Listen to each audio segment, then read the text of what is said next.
Are we live? Can someone confirm, please?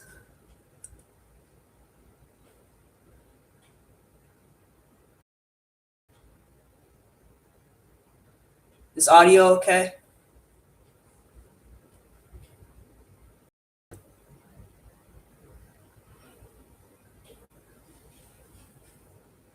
Sorry for the long wait, guys. We were having some difficulties with our computer, but it's all solved now, and we're ready to do a live stream.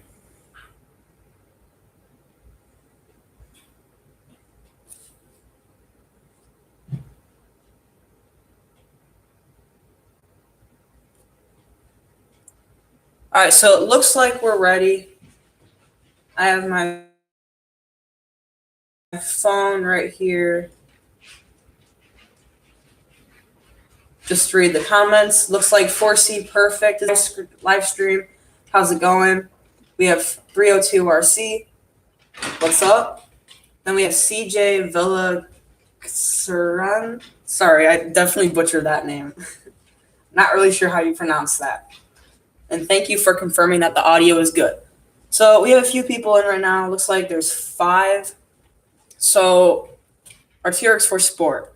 We were just messing around with it on the bench, like before we started the live stream, and we noticed it doesn't want to move. So something is seized up either in the transmission or on the front or rear axle. So I'm going to start with taking apart the transmission because I think that the problem lies in there because I've never had that apart. I have taken apart the front and rear axles before to do maintenance, but never taken apart the transmission before. So we're going to start to do that.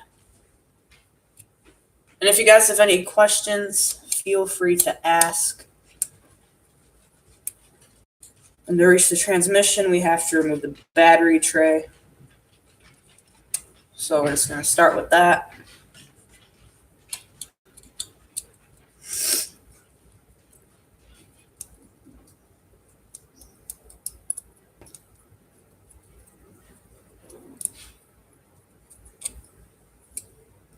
We have a lot of cool videos coming, guys.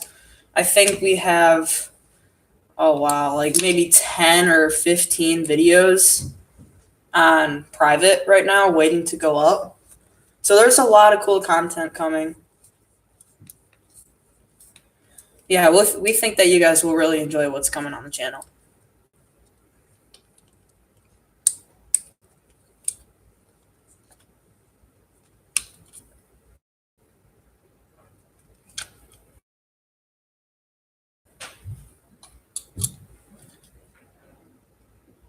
CJ Villa Curran said, like your vids, parts you've been putting in almost all that parts you've been putting in almost are the stuff I've been eyeing. So we have the same taste.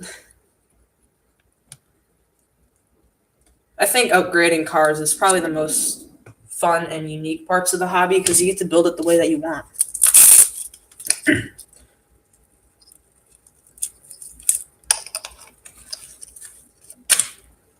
So the battery tray is out. Just set it on the floor.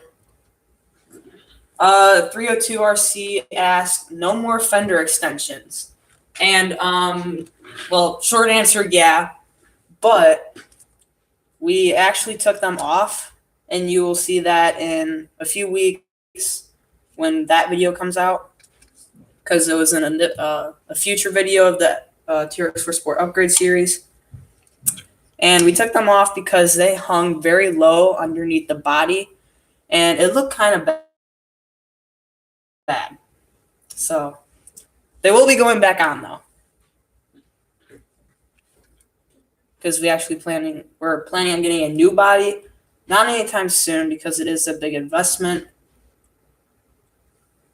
Just call me CJ. All right.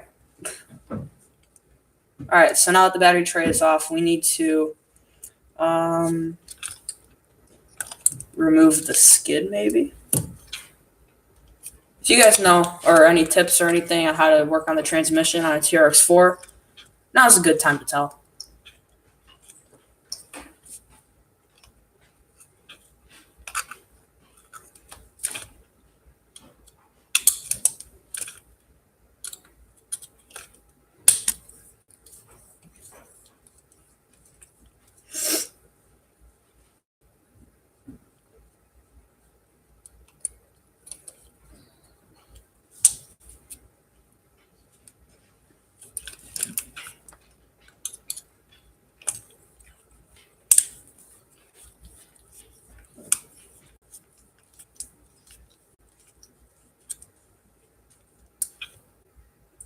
302 RC said should be 4 screws from top and 1 from bottom.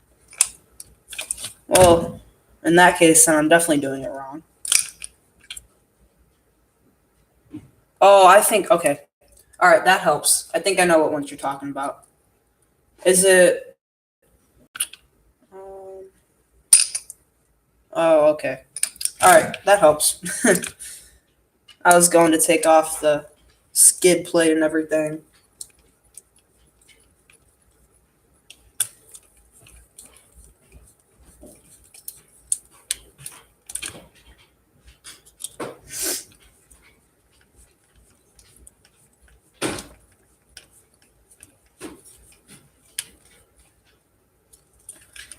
All right, so 1 screw from the bottom. I'm guessing it's this one right here.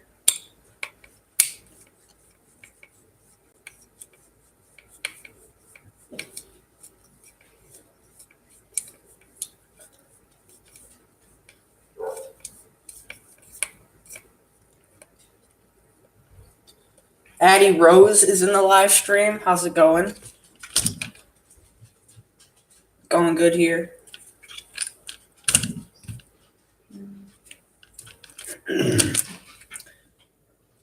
And the other 3 screws, I'm not sure where those are. Looks like there's one right here.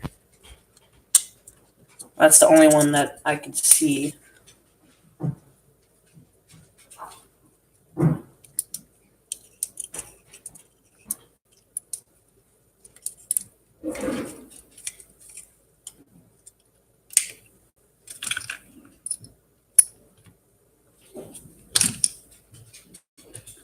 Do you guys like it when we do live streams?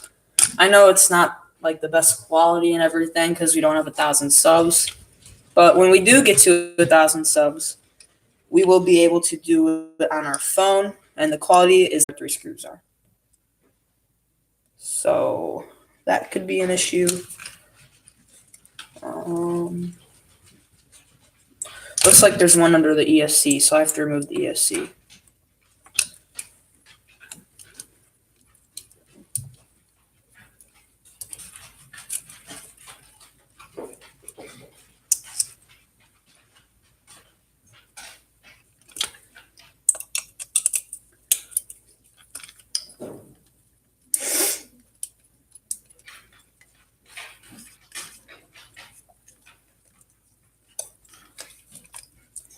What do you guys want to see more of on the channel? I know that I previously said that we have a lot of videos coming that are already made, but we still want to hear what you guys want to see.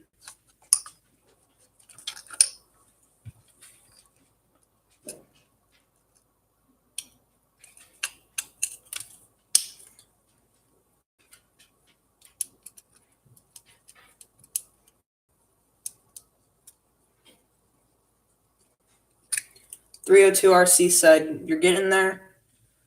I appreciate the help. I've never took apart the transmission before. CJ said, are you considering brass bits on your TRX4? Not a lot of brass. We are looking into front knuckles, but that's really it. If we were to add more, we would probably add rear portal covers and the front portal covers. But that's really it. We don't want to go overloaded on brass because we are planning, right now we're planning on staying with a brush system, and that'll just be a lot of weight to carry around. So we would like to get a hobby wing axe, though. That would be cool.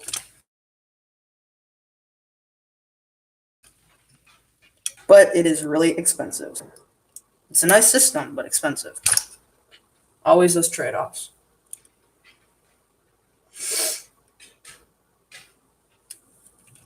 All right. I'm just going to remove the motor.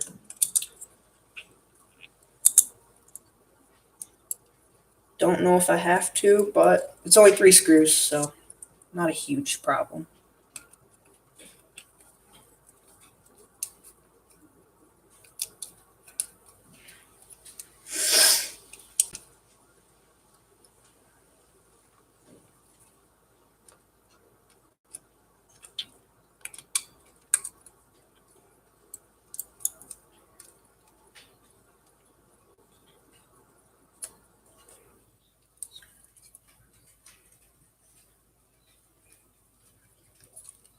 CJ said, yeah, same here. Just portal cover for me. Just a bit heavier on the front.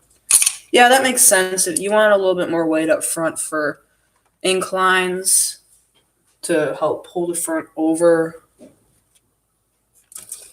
Makes sense. I bet more weight up front and overdrive in like a comp setting, that would be like the ultimate setup.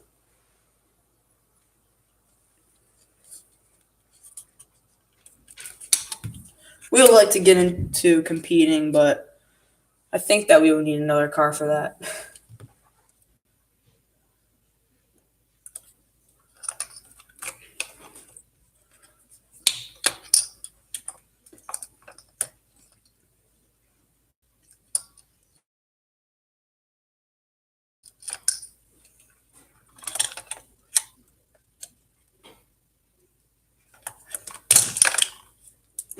This pinion gear is really rusty. Still works though. Motor feels fine. Oh, I just showed you guys a future upgrade. Don't want to show you that. 302 RC said, how do you like the Venom charger? It's a nice charger. We've only used it once so far, but from what we've learned so far, it takes a little bit of getting used to because we're so used to like the Traxxas chargers because they're like foolproof. But we're getting the hang of it. It's definitely a nice charger. And we're happy with the purchase. Alright, now what do I do? If I just pull it, oh, it's loose, so I need to undo some of the wiring.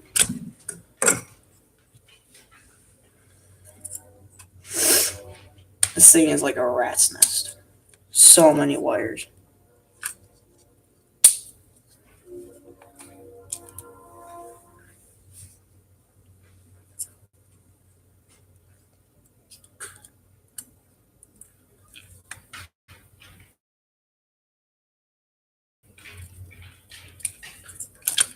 Oh.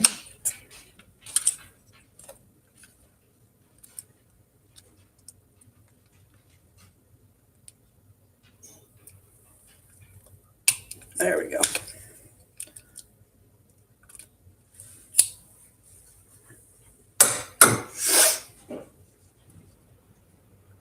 Playing around RCs in the live stream. How's it going?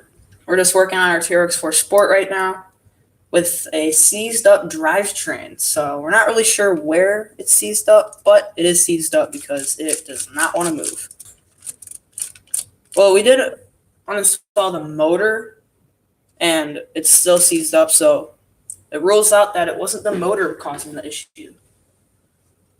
I still think it's in the transmission though. I'm going to disconnect the drive shafts just so I could rule out if it's in the front, the rear, or the transmission.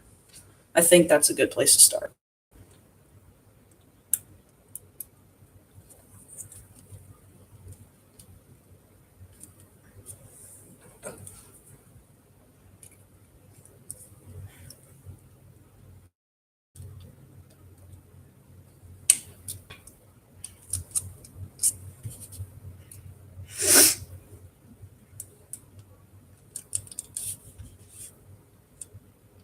God, they really have these things Loctited and pretty good. Yeah, I don't want to strip out my tool, so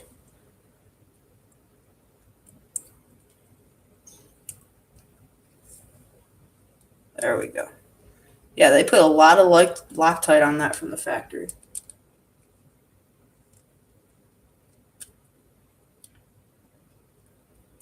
Third, 302 RC said, I think you can get a whole new trans from Jerry's RC for $29 if that's the issue. Well, I don't think that we'll need a new trans. If we could free some of it up, then that'd be nice, but can you put a link in the chat so we can use it just in case? Because I've never heard of that company before.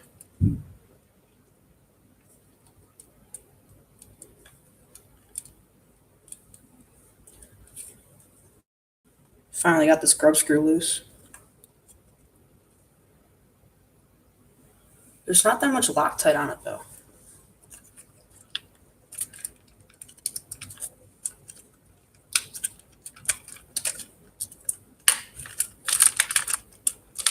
All right, so it's not the rear. The rear spins very freely. It's either in the front or the transmission. 302RC said, have to make me a moderator. I'm not sure how to do that.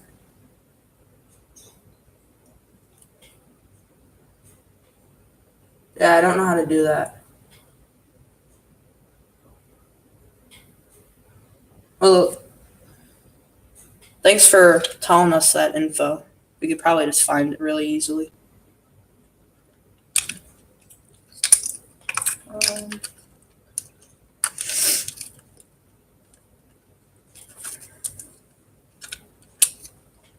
But need to remove the front drive shaft, but I can't spin it, so that's great. So I can't get to the front drive shaft. So I'll remove the front part of this. Can't do that either. So since it's seized up, I can't rotate the wheels to spin the drive shaft around so I could gain access to those grub screws. So that is an issue. Could probably just pull on the transmission.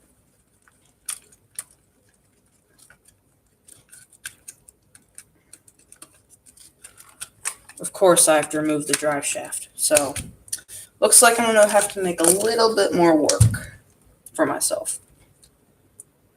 I have to remove the tire.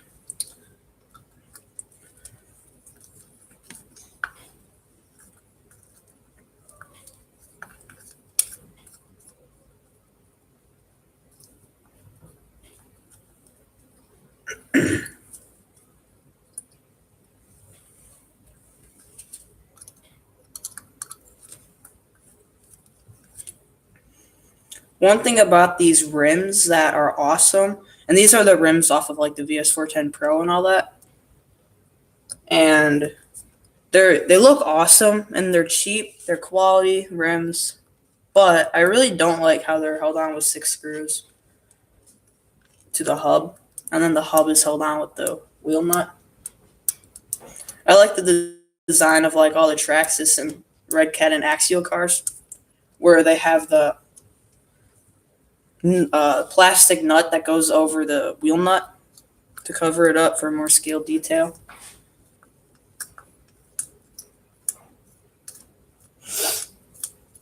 "302RC said, great upgrade for your workbench would be a magnetic little bowl so your screws aren't all over and you don't lose any. I love mine. Yeah, we're actually looking into getting one of the ProTech magnetic parts trays. It's like, I don't know how big it is. I've never seen one in person, but it's a lot bigger than one of the like little bowls. Colin has one of those at his studio. And yeah, those are pretty useful.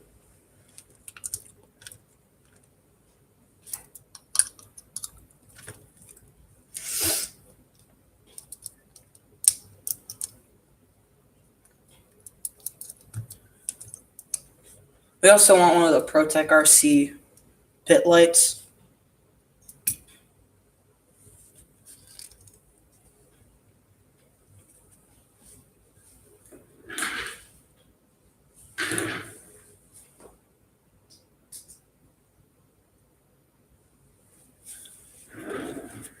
Just gonna set some of this stuff down on the floor just to make some more room.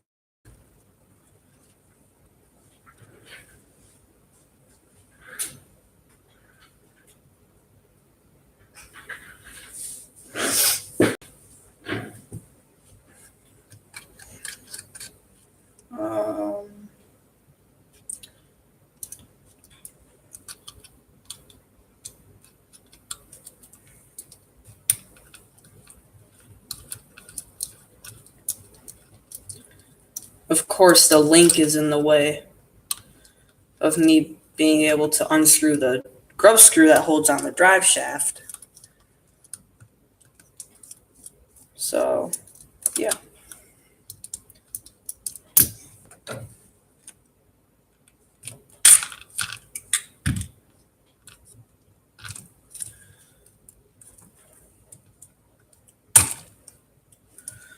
All right, now I have access to the grub screw.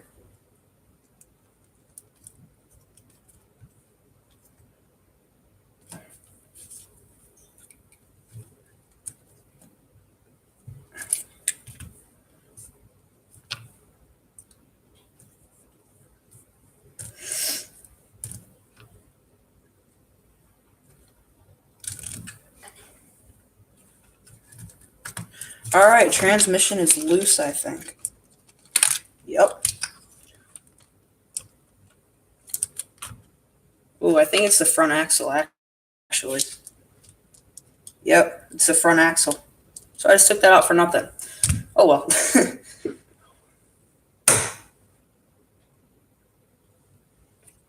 So, just put that over there. 4C Perfect asks, what is your favorite crawler? That's a really hard question. Like, you don't even know, because we just got some more stuff for our SCX-10-2/VS410. Same thing. And that thing looks awesome. The Capra, that thing is really nice. Like, if you don't have a Capra, I don't know where you've been. If you've never driven one, the performance is unreal, even in its stock form. Yeah, it has some center of gravity issues, but it's a lot better than like a TRX-4.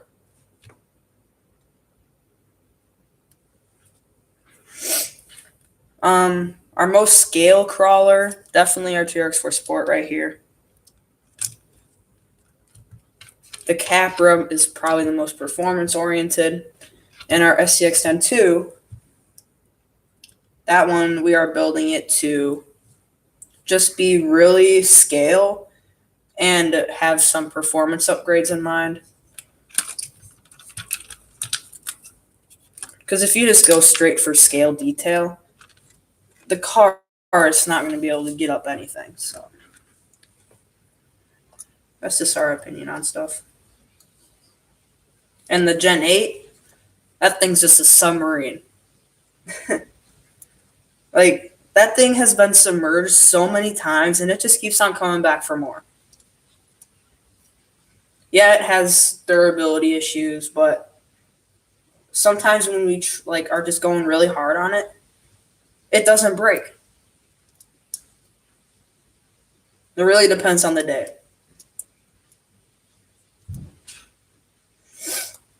But we love that thing. It's like an RC crawler basher, basically.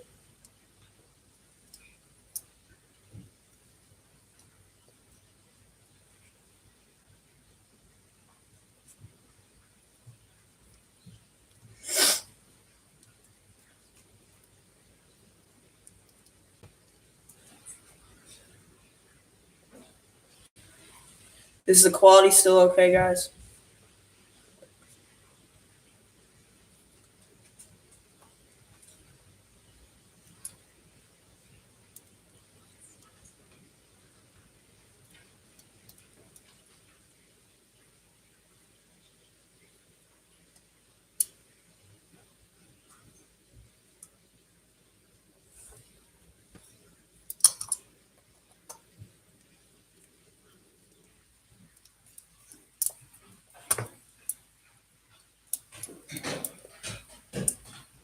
All right, so we just got another tire off.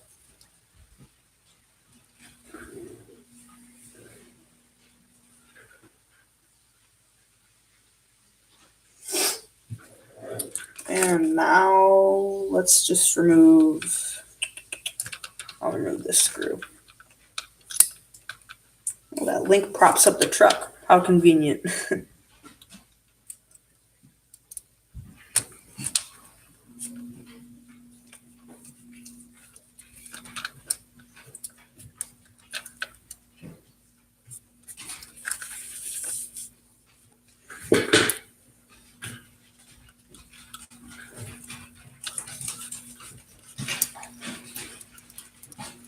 Just undoing the shock right now so the front axle can be removed. And after this, I'm going to remove the pan hard link. So then I think that the front axle will be removed from the rest of the car. So then we could focus just on that.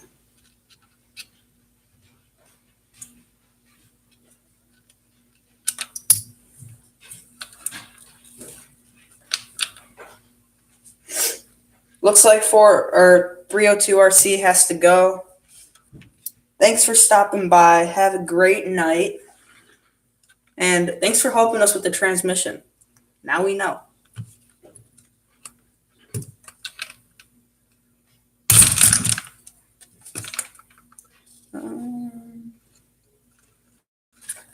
Gotta remove that.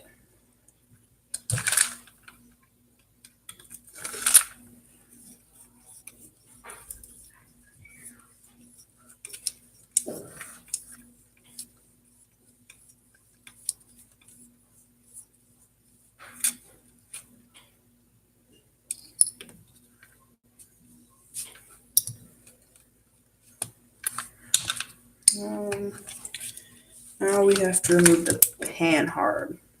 Yeah. Panhard's coming off.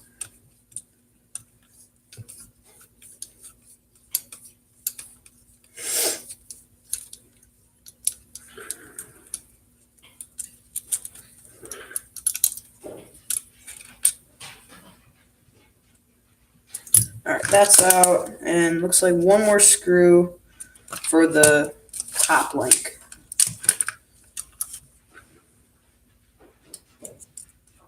Looks like there's rust starting to form in the 2-inch light bar in our Ridgeline front bumper. I wonder what's that from. The light bar does still work. I hope. I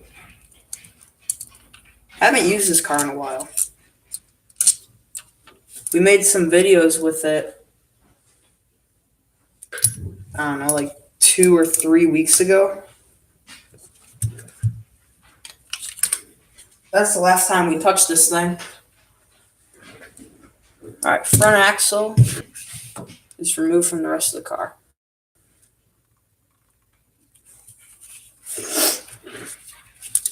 So, take off the diff cover.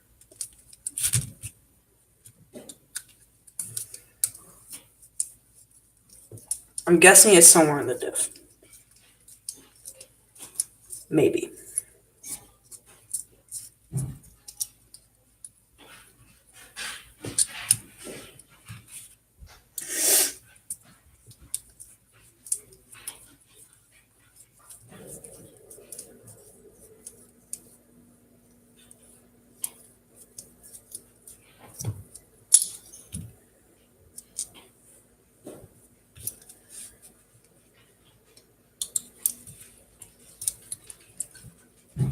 I take that back. It could be in one of the portal boxes. I've been working on my Stampede a lot lately, getting some more upgrades for that. So, and that one has an open diff. Keep on forgetting that this has a locker. I've been working on my Stampede a lot lately. Need to remove this screw.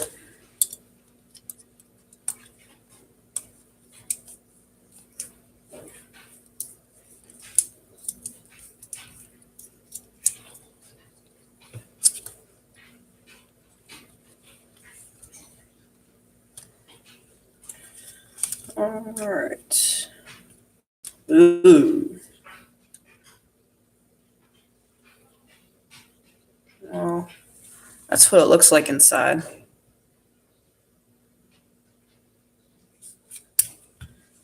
It is definitely just dirty and grimy. I'm not sure what's causing the problem though. Wonder if like a bearing seized up or something.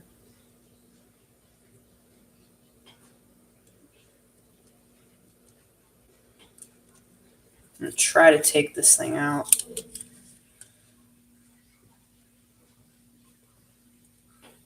Ugh.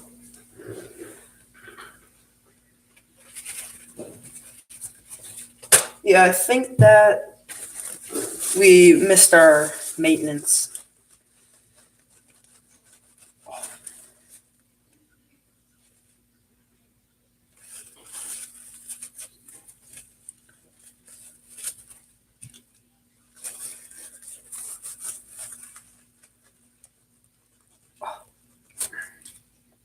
Don't know what's going on.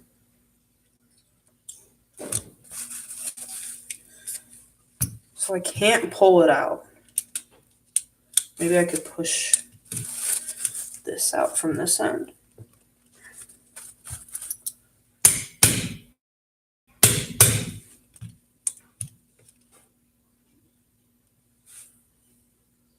Don't think so. I'm going to remove the portal boxes. But first, I'm going to take off these two links right here so I don't keep on flopping around.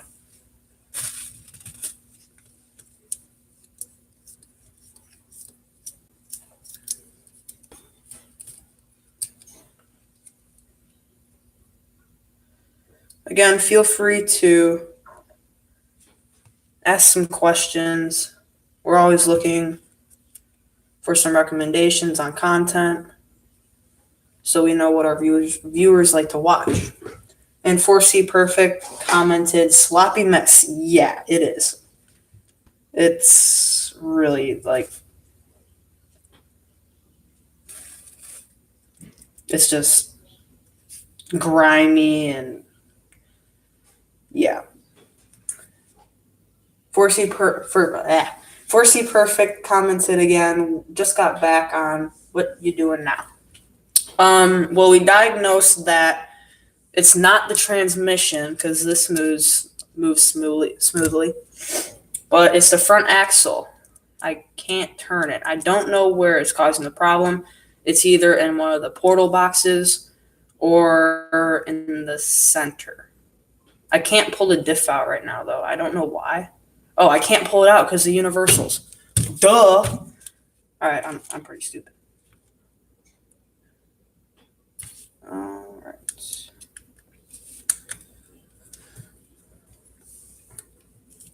Yeah, I forgot that you have to pull the drive shafts out before you can pull out the diff. So it's probably in one of the boxes. And hopefully we don't have to pay for a new part.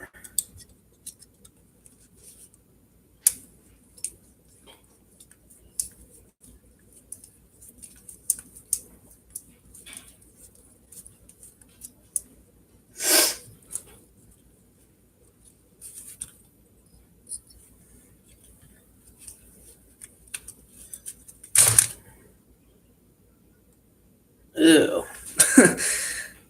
Look at that. That is disgusting. That is disgusting. And the end is rusted too. Oh no, that's a surface rust. Never mind. This is why you keep up with your maintenance. Don't do what we did.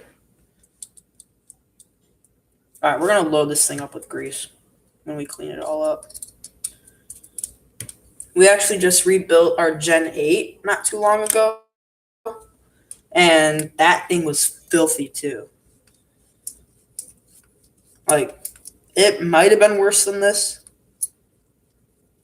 Tom's RCs commented, yo, what's up? We're just working on our TRX4 Sport right now. The front axle was seized up. Not fun. That's why you keep up with your maintenance. And don't submerge your RCs in water too much. But what's the fun in that then? Whenever we see water with our TRX4, we just have to plow through it. It's so much fun.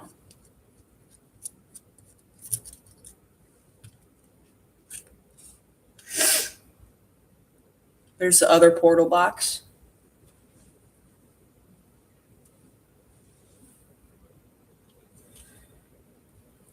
All right, will the diff come out? It will. Oh, that is disgusting. Ew. So here is the diff. Ew. Yeah, that's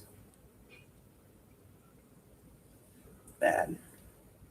All right, it looks like the bearings are seized up a little bit. Yeah, bearings are seized up, so we're gonna have to free those. And oh god, pinion gear was stuck in place. That bearing seized up. That one's smooth. So the inner bearing on the pinion gear is seized up. The two on the end of the diff gear. That's probably what's keeping it from moving too. Like honestly.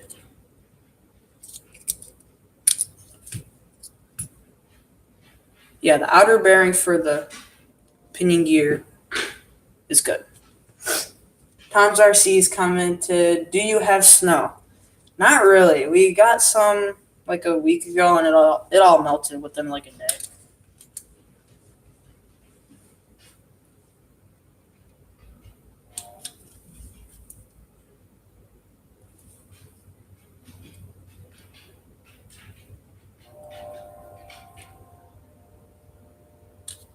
So there's the axle housing. Don't need that anymore.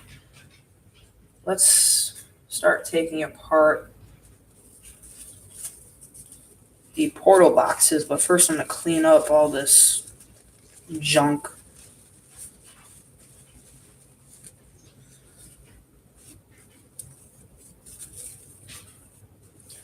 Tom's RC's commented again, "It's nice for crawling."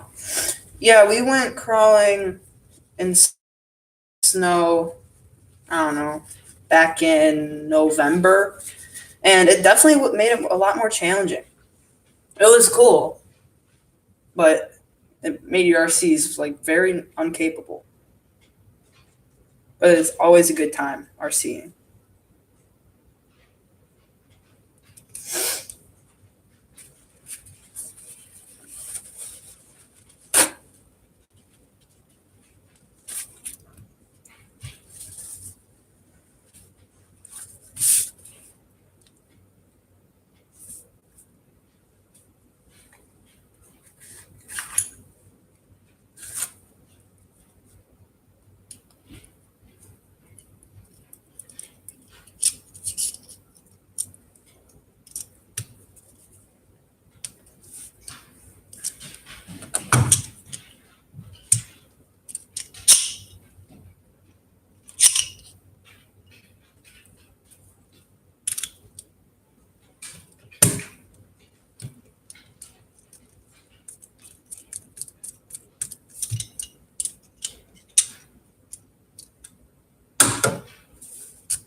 All right, the hub is removed.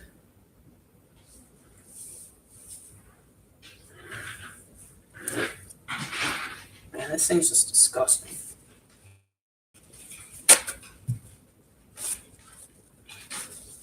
There's even like junk on the hex hub. This thing is just really dirty.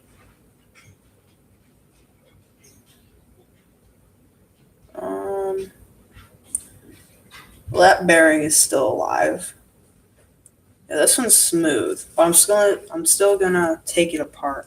Yeah, I bet it's because it was seized up because these three bearings are seized up.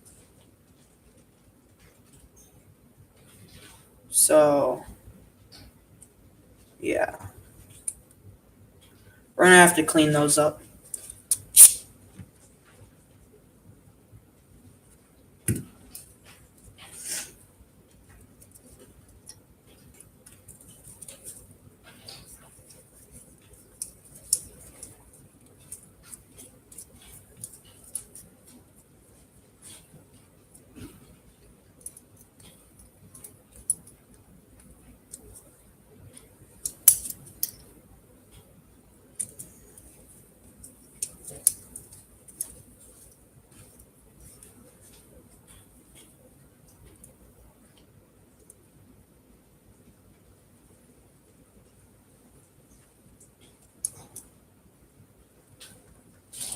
Alright, so just taking apart the portal housing right now.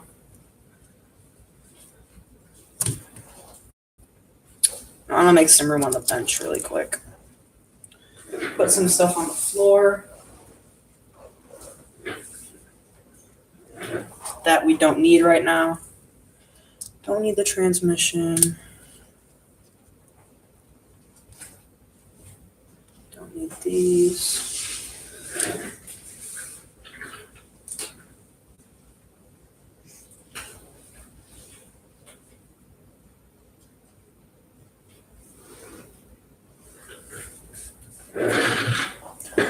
Don't need the axle housing.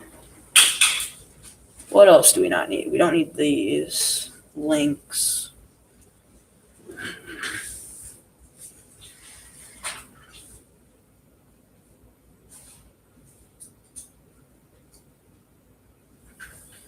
Yeah, that's good enough. So, yeah, this diff gear is like in bad shape. The teeth are actually still good. It's just the bearings and it's really dirty, I think. Yeah, that's about it.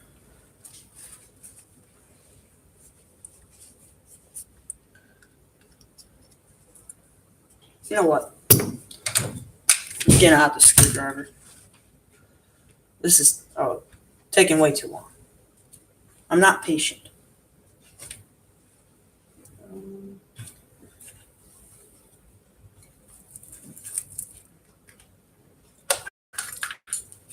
Need to take the bit out of our hex driver though, because we don't have one specifically for our drill. We want some of the ProTech ones, but it's not a rush to get them.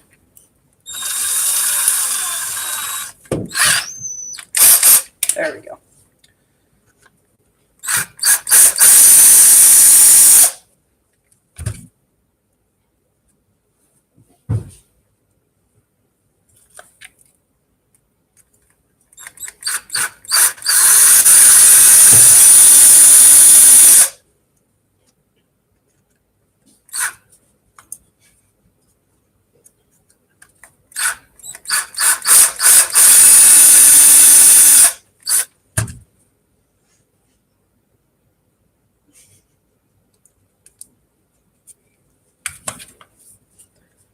Three more screws.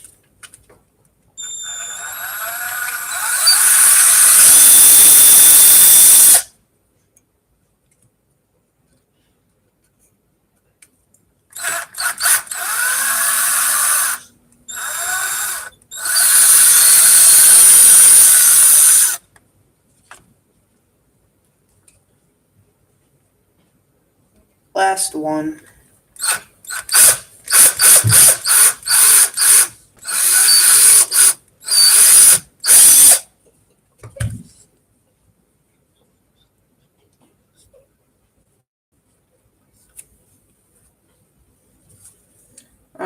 Now let's just pull. Oh no, I need to take off the wheel hex.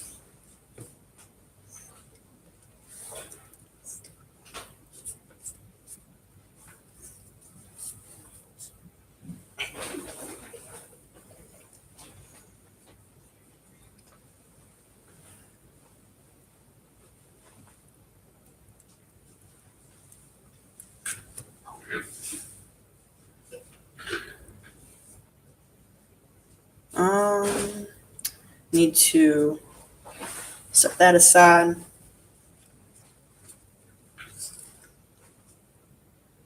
And it looks fine in here. It's just it's just really dirty.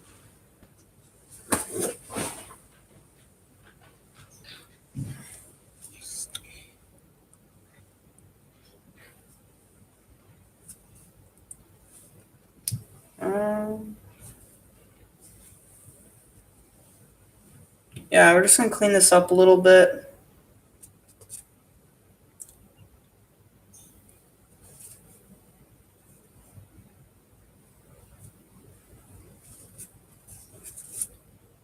It's just really dirty. I don't think any water was in here. Dirt was definitely in here though. So we're just going to clean everything up a little bit, re-grease the gears.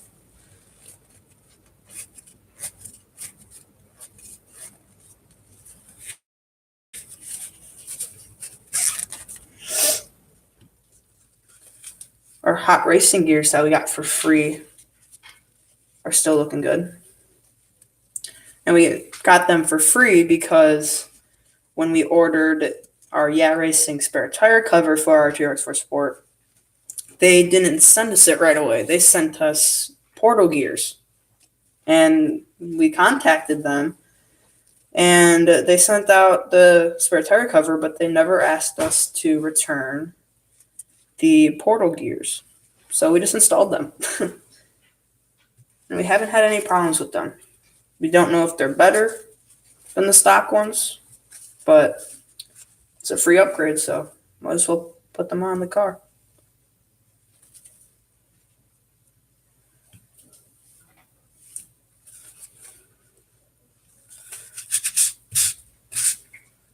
That's all cleaned up.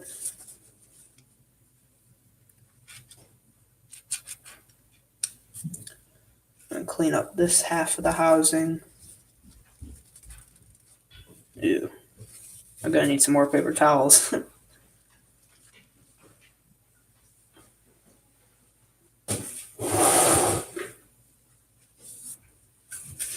The chat is slowing down. Not a lot of comments.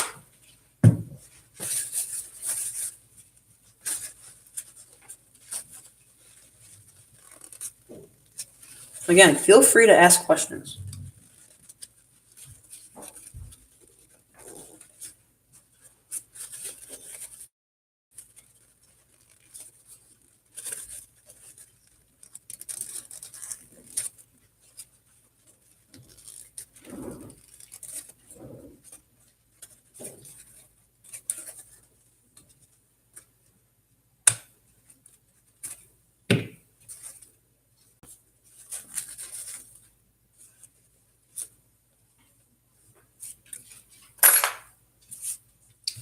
Now we gotta take out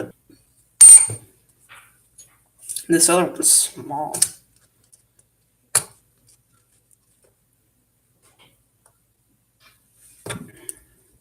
There it is.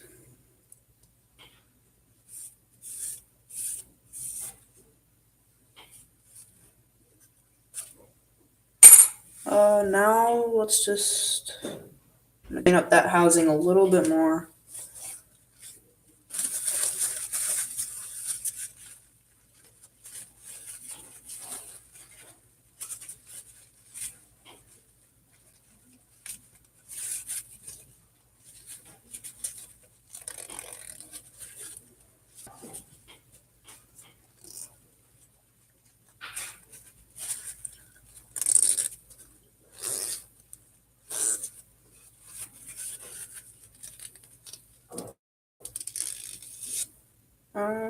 All right, that half of the housing is good.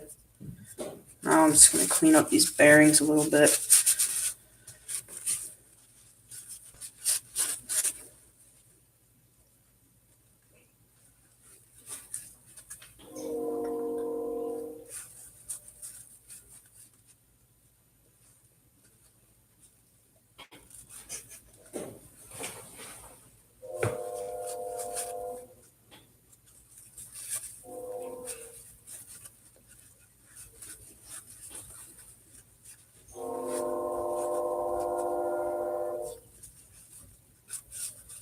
Yes, I live by a train. I don't know if you guys could hear it, but it's like blowing its whistle every 10 minutes. It's kind of annoying. All right, those bearings are cleaned up. I'm gonna put them back in the housing.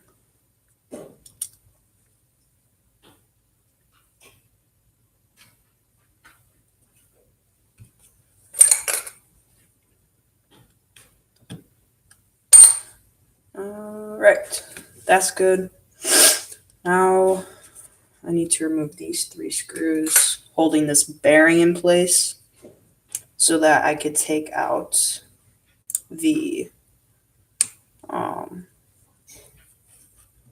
what's it called? Drive shaft.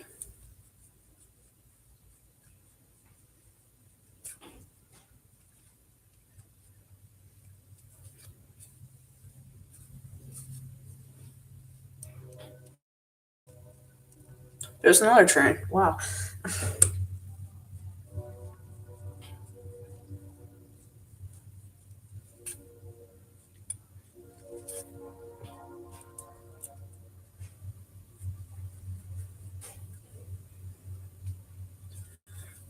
All right, one more screw. Then we could pull out the drive shaft and the bearing, clean those up.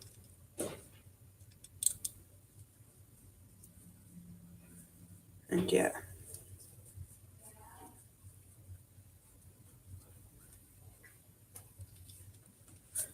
All right, now we can, I don't know which way to push it. All right, now we can pull it out. Yeah, it's filthy.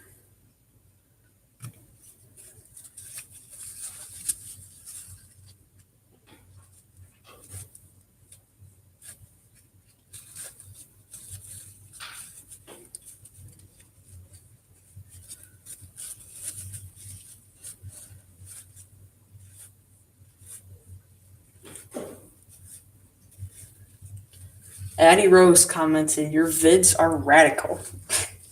Thanks. I could sense a little bit of sarcasm, I think.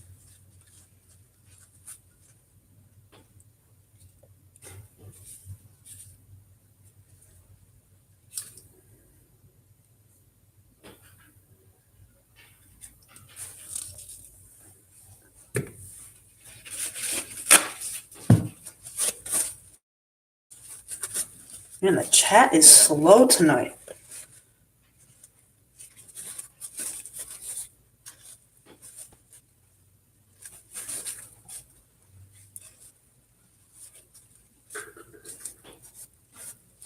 So there is that. Now I need to try to pull off this bearing.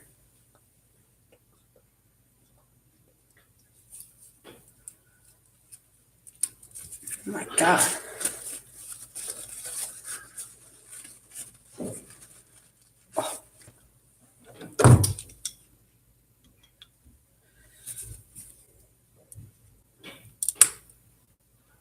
Oh. This bearing is not coming off the drive shaft.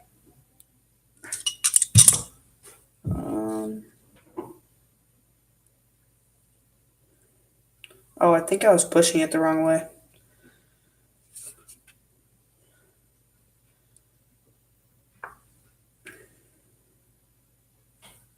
Maybe.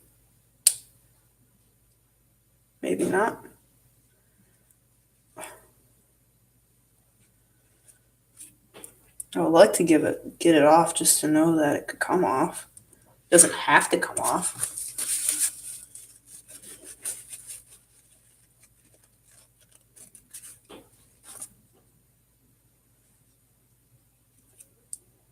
Whatever. Just leave it on. All right, now we need to clean up this side of the case.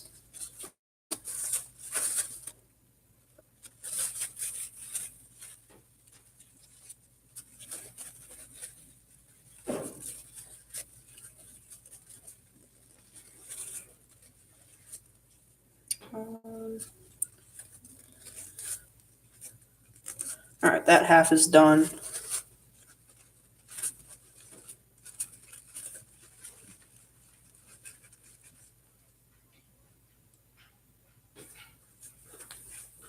Addie Rose commented, "Not being sarcastic, you guys are very talented."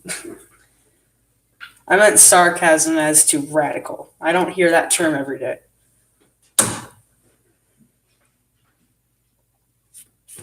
But thanks for watching our vids.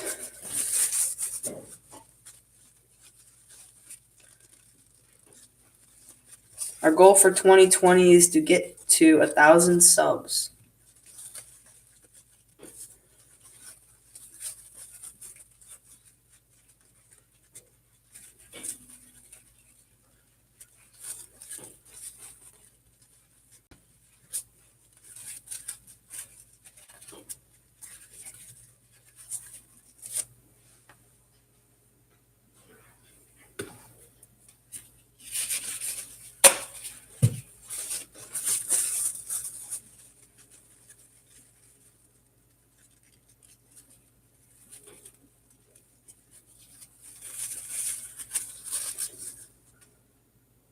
Now we need to remove this bearing.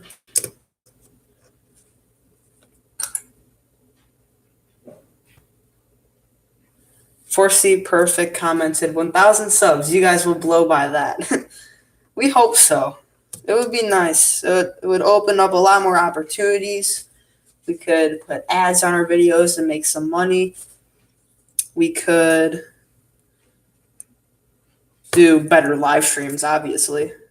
Because our first live stream that we did, we were able to use our phone right here. But when we did our second one, we were going to use our phone again to record the live stream. And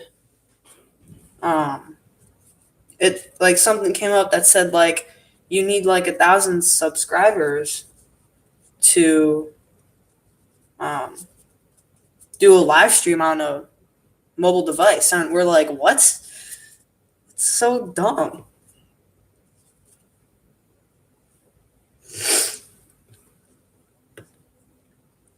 So yeah, it would help. Foresee Perfect.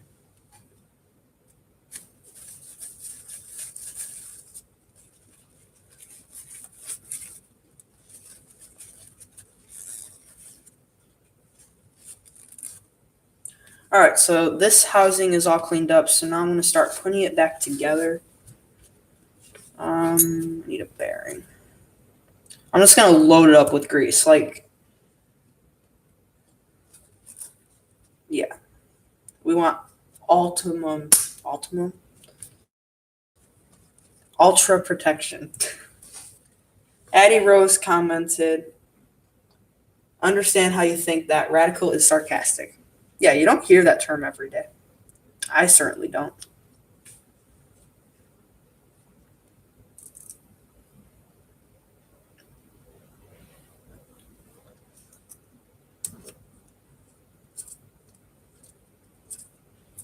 All right, so lower gears in, top gear with the drive shaft. All right, now we need some grease. White lithium grease. This stuff is awesome, guys. We've had this bottle for so long, years. I've been in the hobby for going on 6 years now. And I've probably had this bottle for like 3 years maybe. And what's funny is Colin has more cars than anyone at Trax RC, and I've been in the hobby the longest. Foresee Perfect said, how late you guys plan on going? I don't know. Either until we get tired or until we finish, whatever one comes first.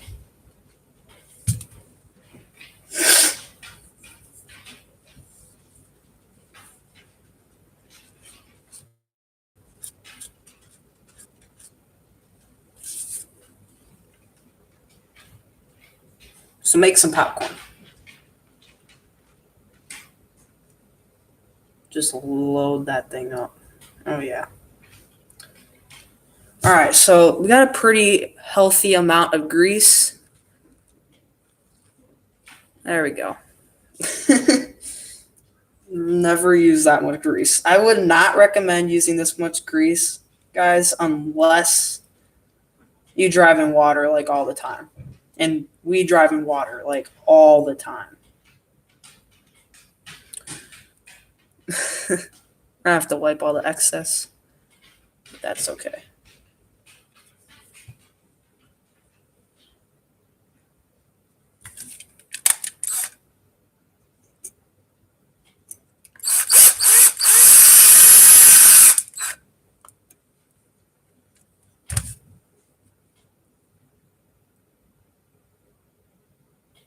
Oh my God, this is a lot of grease.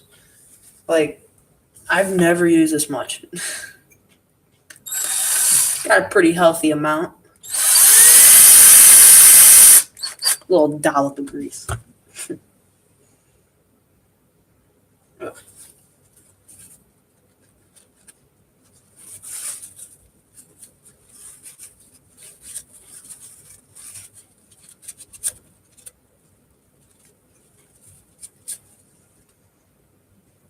Just a little bit.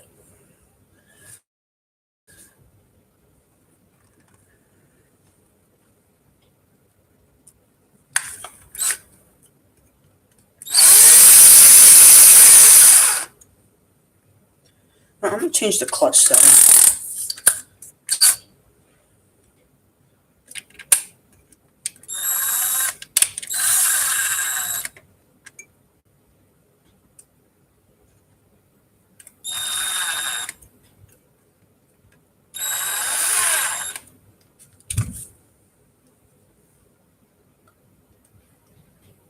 Normally, I wouldn't recommend using power tools to work on your RCs just because it's so easy to strip out the threads. But if you do use power tools, like I am right now, I would definitely do the last little bit up by hand. Stacy Ritchie's in the live stream. How's it going?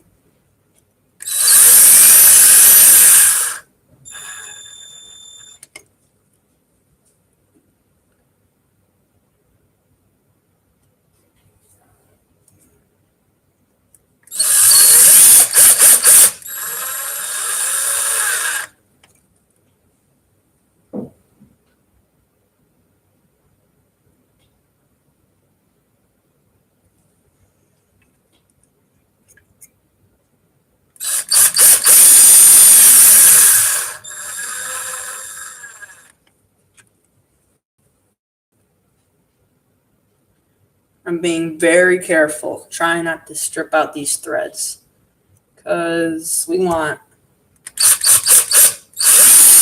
a nice seal. Addie Rose commented, how late you guys plan on going? We just answered that.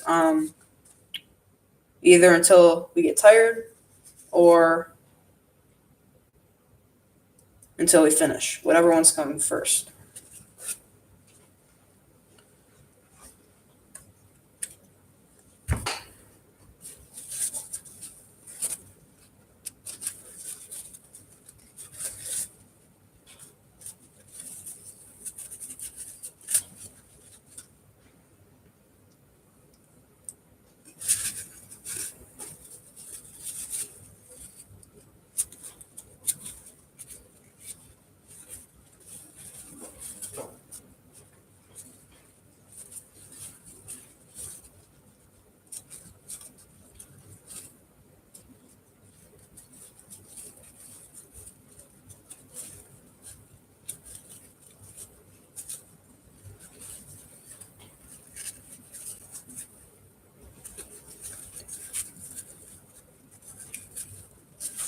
Just wiping off all the excess grease, and it's getting everywhere.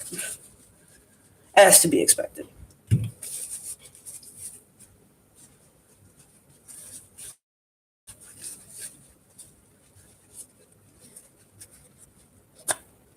Oh my God. I think I put a little bit too much. Just a tad.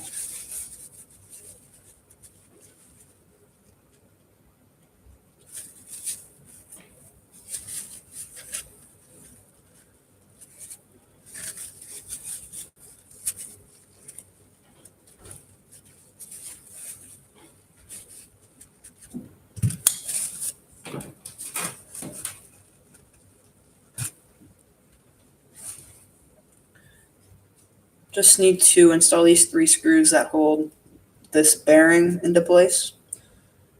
And then install the wheel hex. And I'm done with this portal box. And I'll do the other side.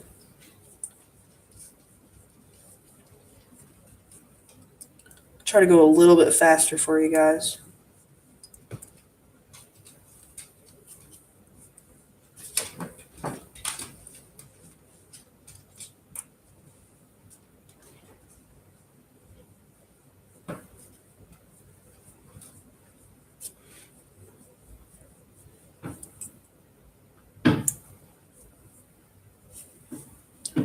Last screw.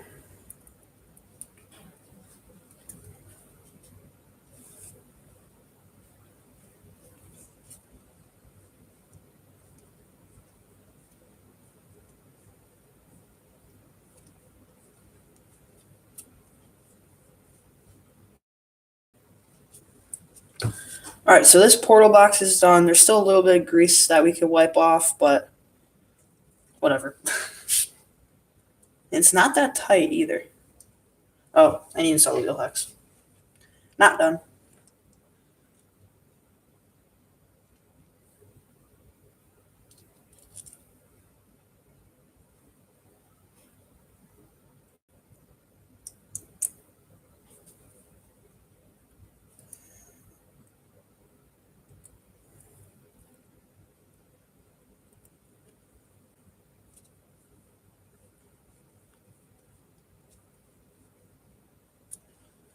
All right, so that's done.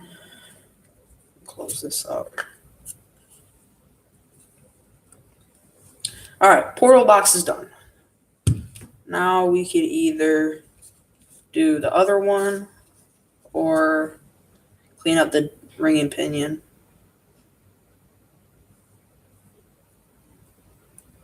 Probably just do the other one because that might be a project. Might have to do that part off camera because that might take a while.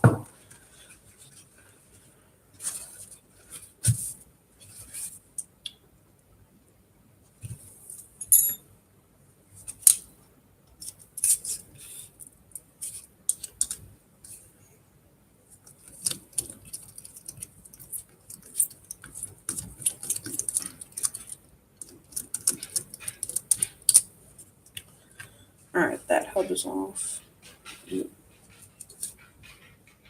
Even inside the hub is all nasty. And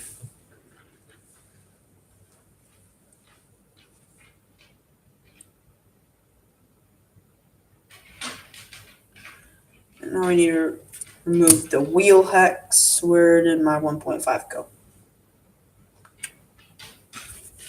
There it is. Under the paper towel.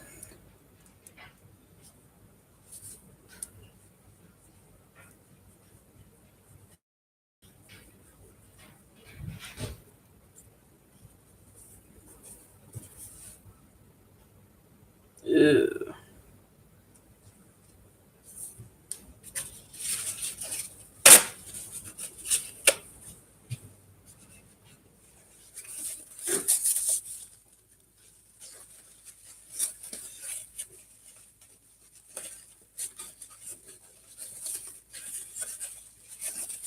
It's like all the grease just escaped from inside the case.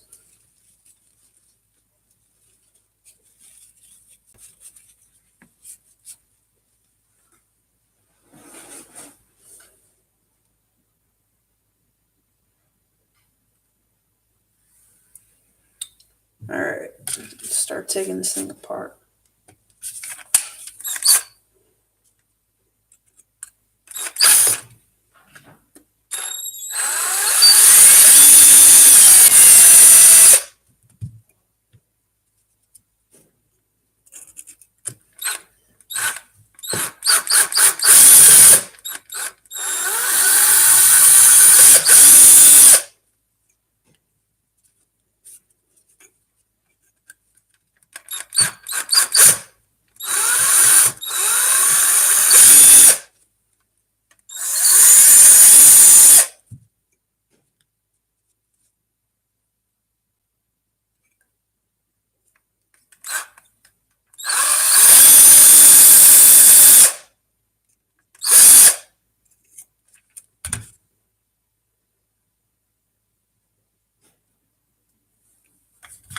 Four more screws.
All right, let's see what this one looks like. Looks the same as the other one. Just really messy.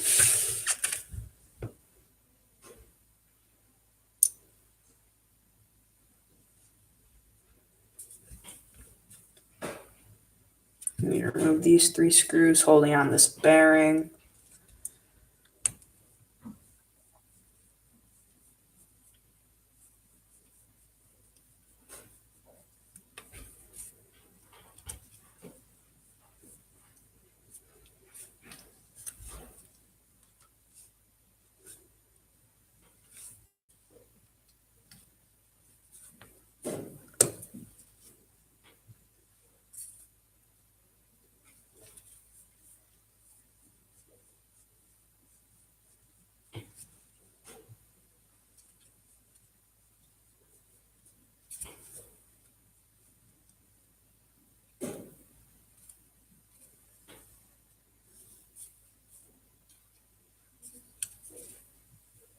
Last screw.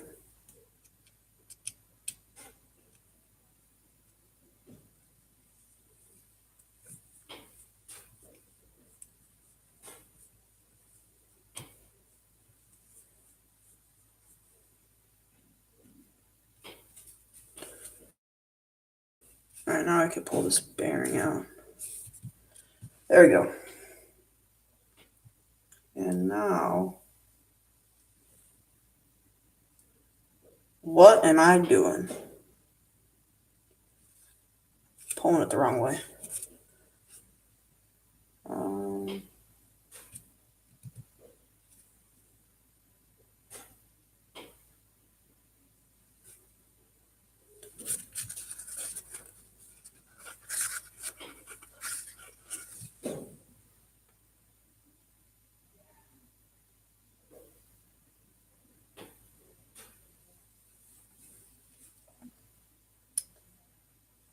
I'm not going to take this bearing off. I didn't on the last portal box.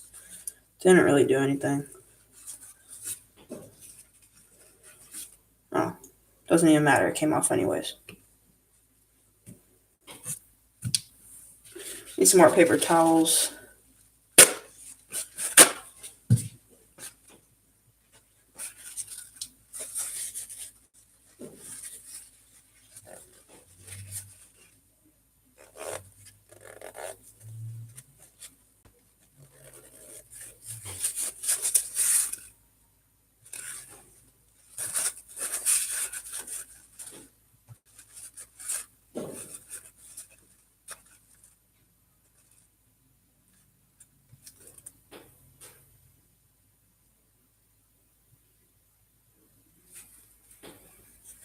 Yeah, this drive shaft looks okay.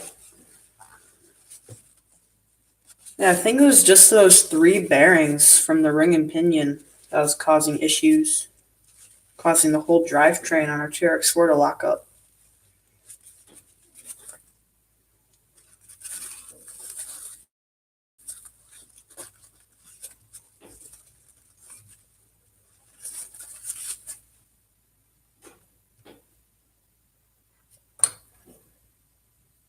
Put that back up there.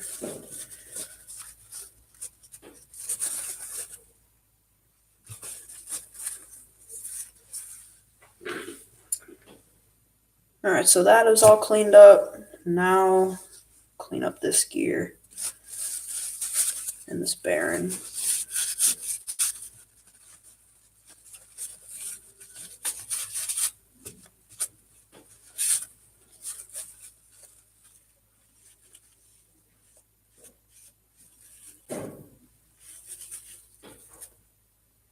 All right, that bearing is all cleaned up. We could slide this back onto the drive shaft.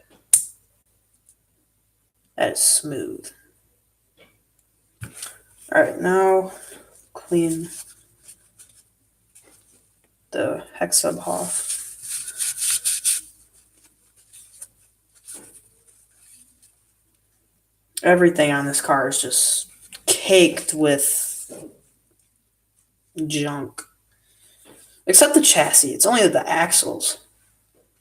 Mainly. I kind of want to take apart the transmission too, just to make sure that no water's in there, because the same thing can happen. Maybe I'll do that off camera. How long have we been going for? We've been going for like an hour and 20 minutes. Not too bad. All right, that's all cleaned up. That's cleaned up. I'm going to run out of paper towels. Good thing I got extras.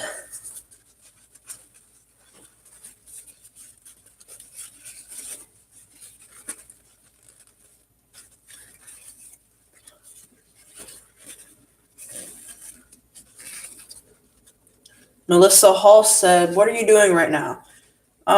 We are trying to, well, we're not trying to. We are re-greasing all the gears in our TRX4 Sport because earlier today we found out that the whole drivetrain was seized up actually. And we thought that it was something to do with the transmission. So we took that out and it was moving freely. So it wasn't the rear axle either because that was fine. So the problem was in the front axle. So we took that apart and noticed that it was the two bearings on the ring gear right there. Those are seized up. And then the inner bearing on the pinion gear, that one's seized up as well. And everything is just like a complete mess. Like, here's the ring gear. It's like, has a ton of surface rust on it. And, well, I already cleaned up one portal box, but here's the inside of one cover. If you can see that. I don't think you can. But yeah, everything is just really dirty on this thing. So we're just doing some maintenance, making sure everything is smooth again. Yeah.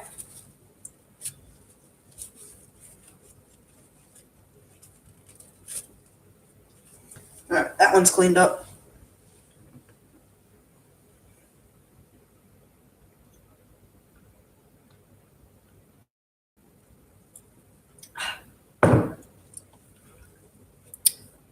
That's all cleaned up. We could put this back in here.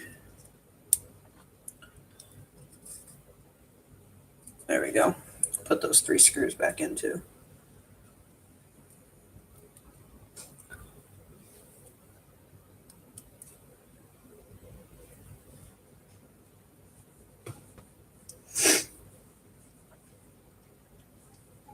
We've been working on our website a lot lately too.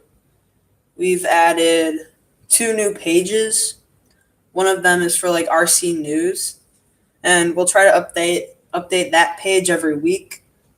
And it's just like new releases and stuff like that, and a little paragraph about each new release. And then the other page that we added is like for the best RC cars. And we set it up so that at the top of the page, you could click on a link.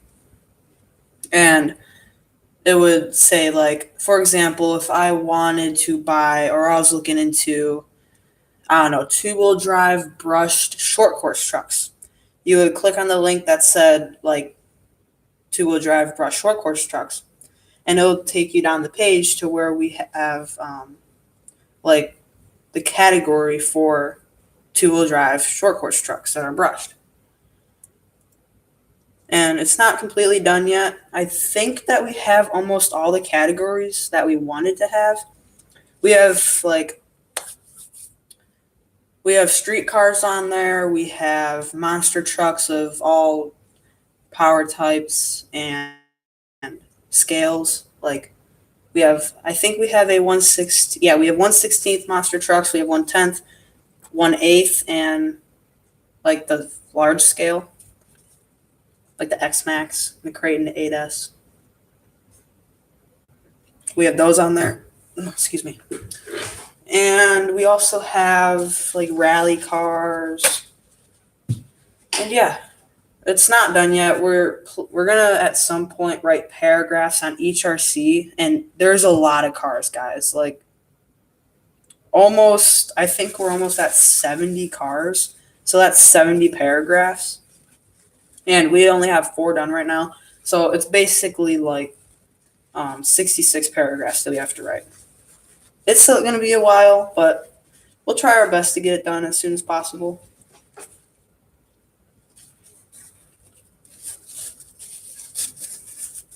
And that's really it for our website. We added a little bit to the homepage, just advertising our SCX 10.2 upgrade series. And we moved the equipment page. We deleted that and added that paragraph into our about section.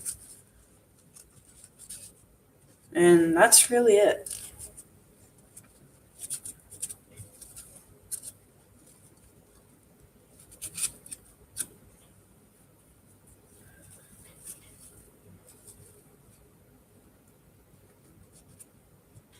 Melissa Hall commented, have you guys ever rebuilt your TRX4 transmission?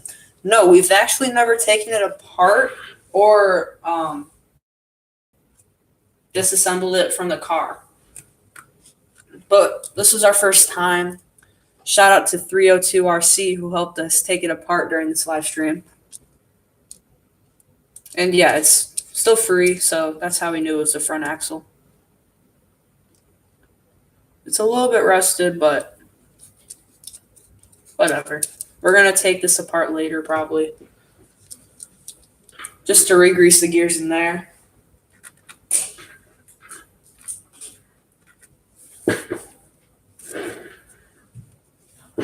That's cleaned up.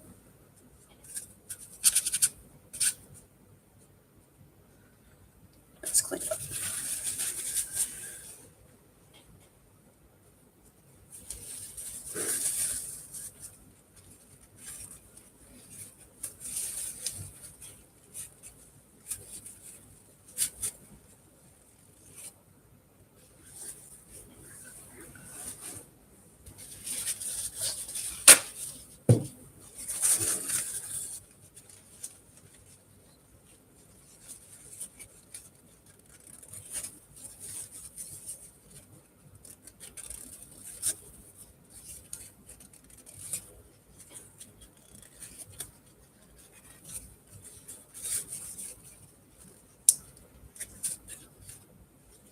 What do you guys want to see more of on the channel? We would love to hear what our audience enjoys. We have a lot of videos on private. I was telling you guys earlier in the live stream, but not all of you were there. Unless you're watching this as a replay. We have like 10 or 15 videos on private right now that are ready to go up.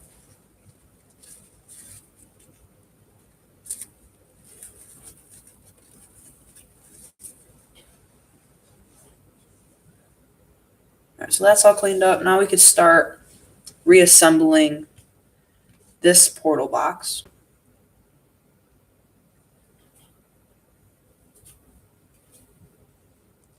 And load this one up with grease too.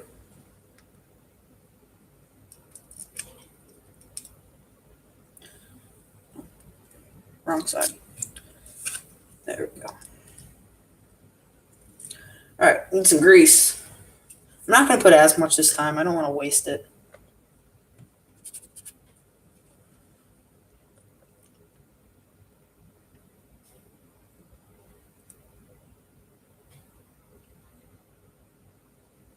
Ooh.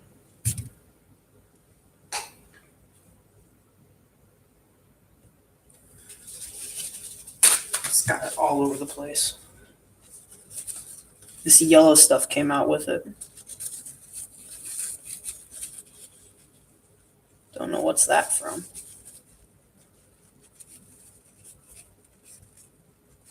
Probably like old grease or something.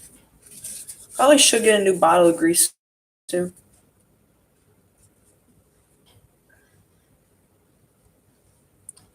There we go.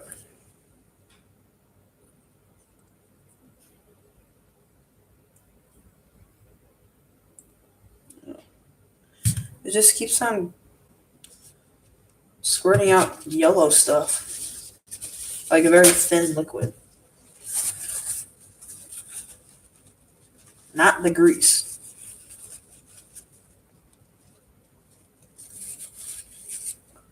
Don't know why. Ew.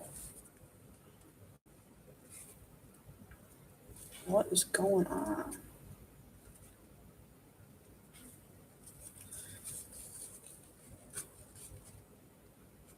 It's like squirting out a mixture of a thinner grease. That's disgusting.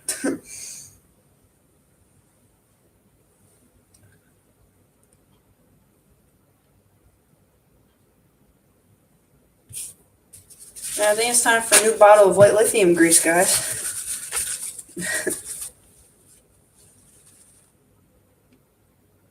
Alright, that's a little bit better.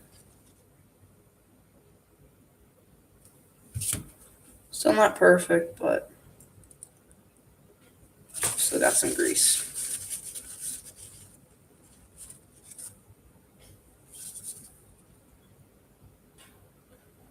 I didn't think about this, but it's going to be a pain taking this back apart in a few months to do more maintenance. Didn't really think about that.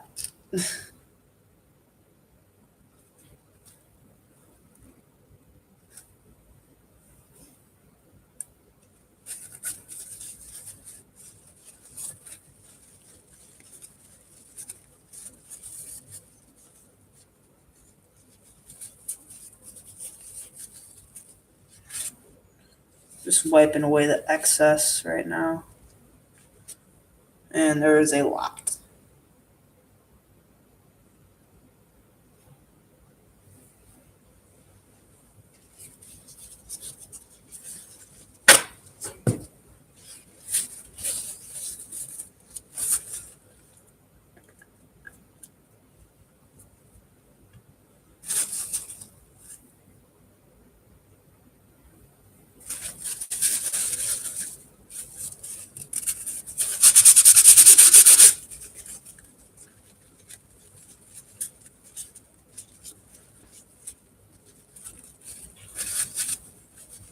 I'd rather have a little bit too much than not enough.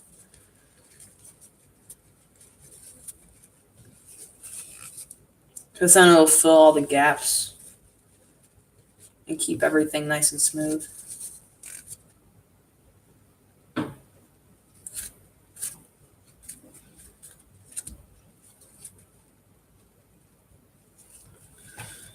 Alright, so now let's start securing these two halves together.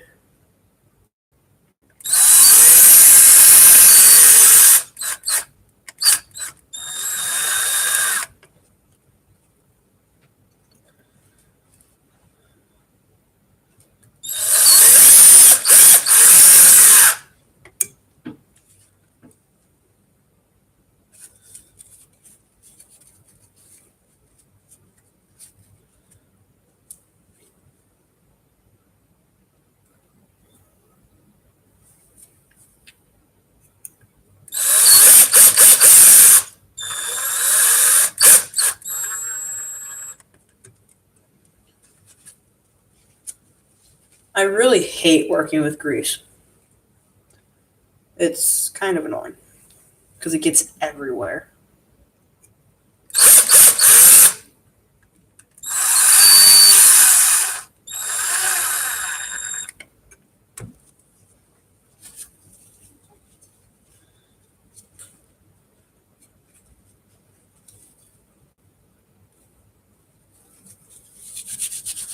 All right, guys, we gotta get this chat moving.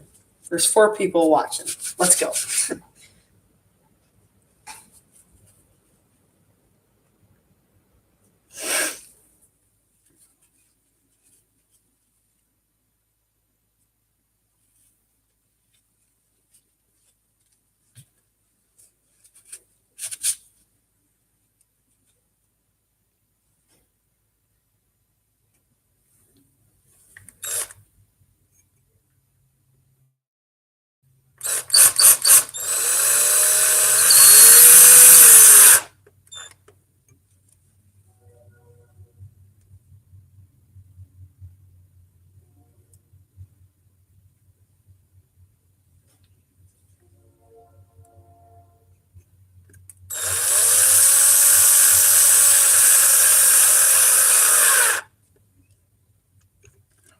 grease is everywhere.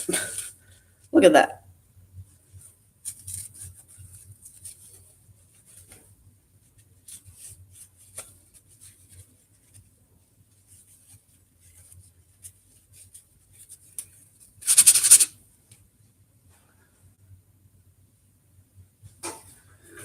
Garbage cans getting full.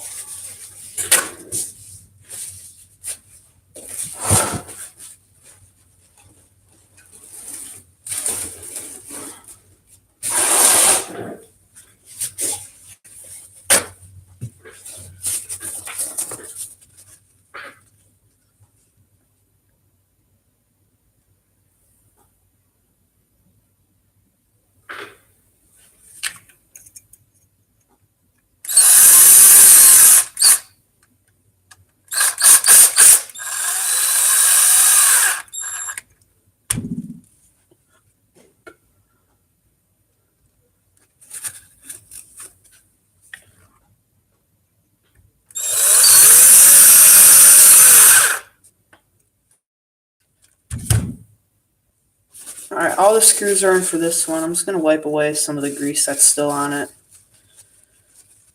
because there's still quite a bit.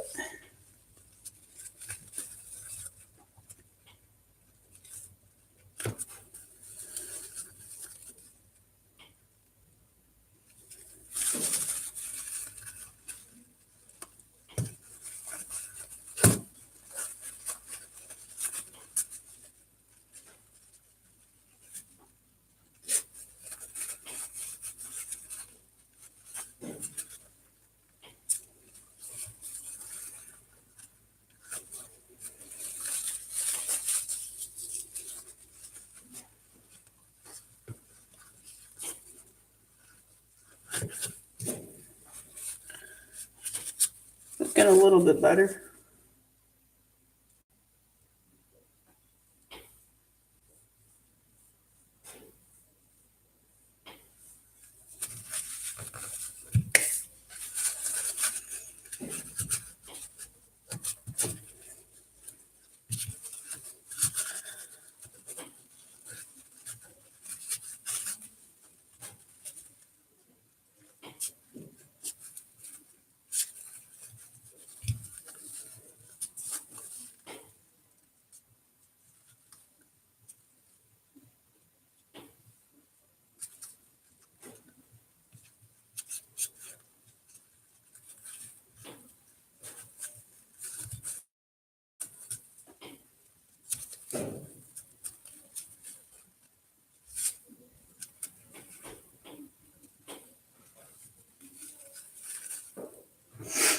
Alright, I think that's as good as I'm going to get with that.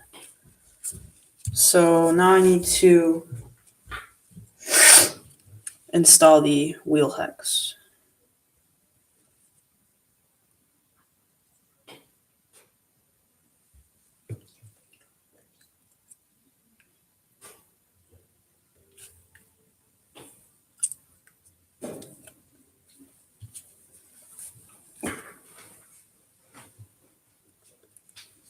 Just going to screw this grub screw in.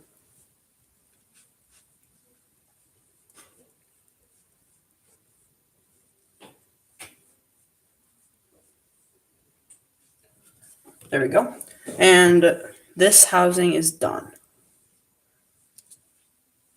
Now, the culprits. I need to get this bearing off, but it's seized up. So, I need so they don't scrape towels.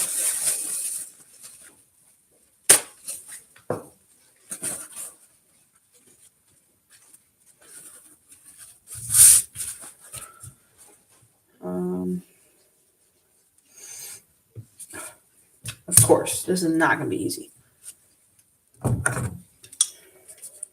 Take some channel locks, maybe. Pound it off. What can go wrong?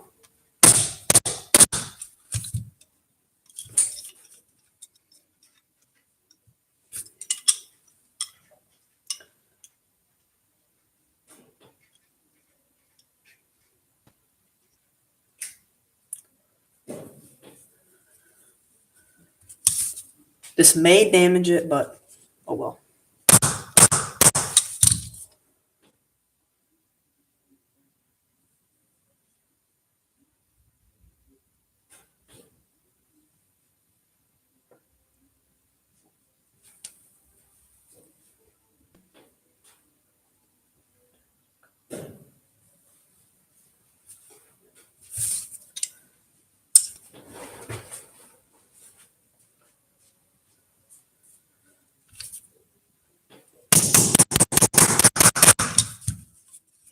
Yeah, this bearing does not want to come off.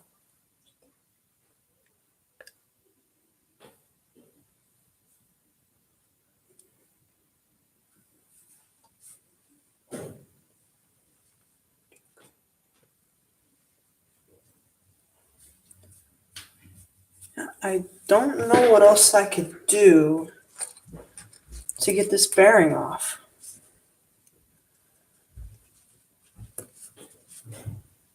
WD-40, that's what I need. It's going to load it up with WD-40. It'll make the surface slick, and it'll slide right off.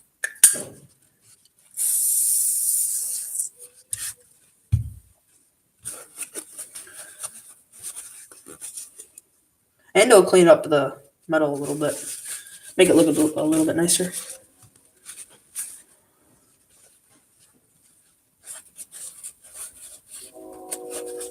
Another train.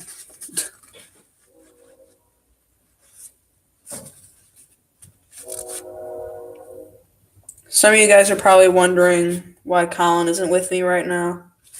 He couldn't make it today.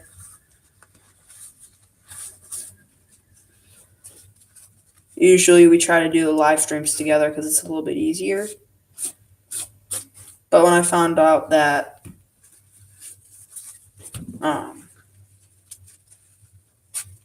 the drivetrain was seized up on my TRX4, I was just like, you know what? I don't care. I'm just going to do a live stream. I was planning on doing one tomorrow anyways because we're getting some upgrades for one of our cars in the mail tomorrow. And I was going to install them live. But no, I'm not. Addie Rose commented, you guys are determined to finish this. Yeah, I would say so.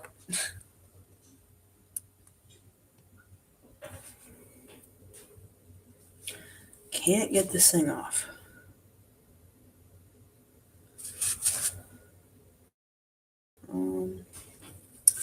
Well,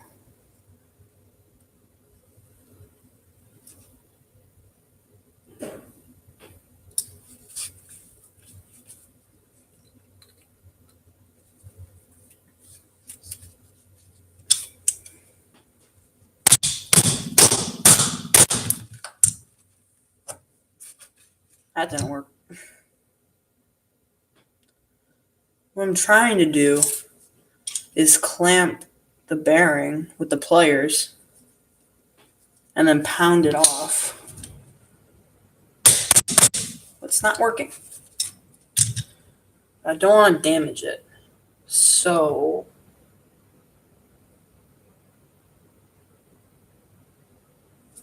two flatheads maybe. I could pry it off. But that might damage it more than pounding it. I can't even get that underneath it.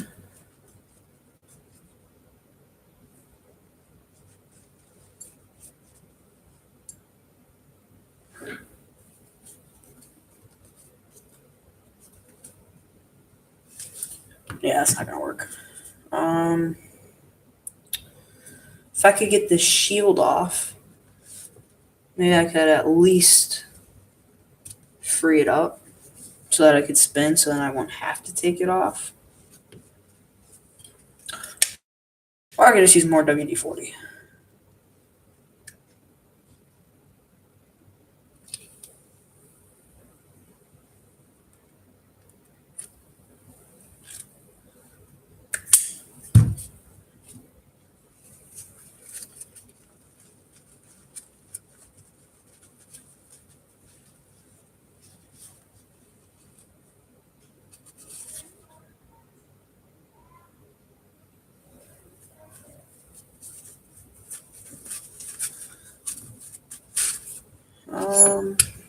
try pounding it one more time.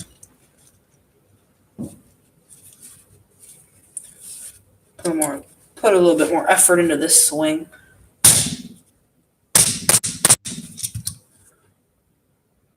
Nope. That's a bummer. I just don't want to damage it, you know.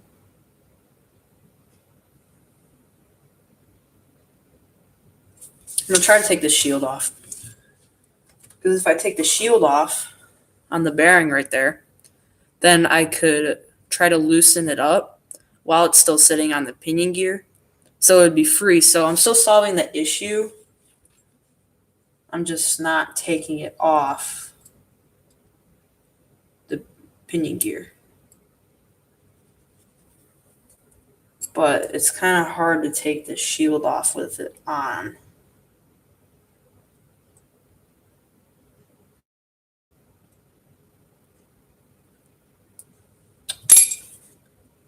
Because when I take the shield off, I go from the inner wall of the bearing and pry that way. If that makes any sense. And it just interferes too much with the pinion.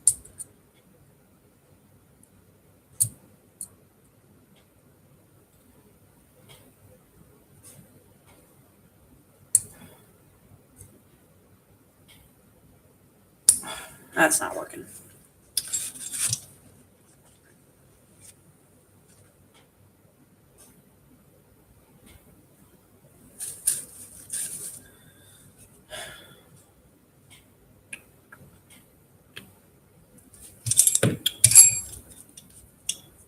I'll pound it again.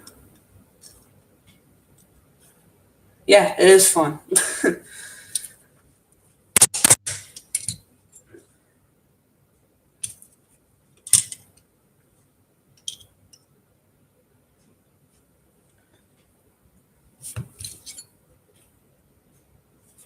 All right, this is the one, guys. No, it wasn't.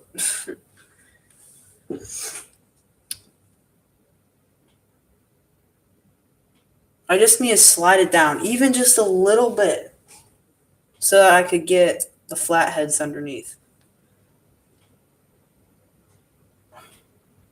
Oh, I think I got it a little bit, maybe. Maybe.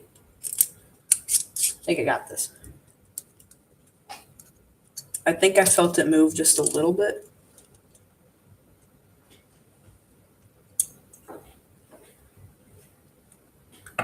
Oh, there we go. All right, well, I got the flathead in it.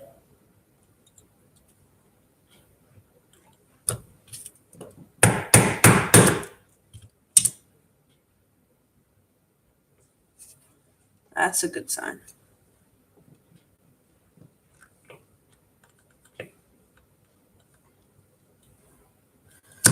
Prying it away a little bit. Oh, it went back.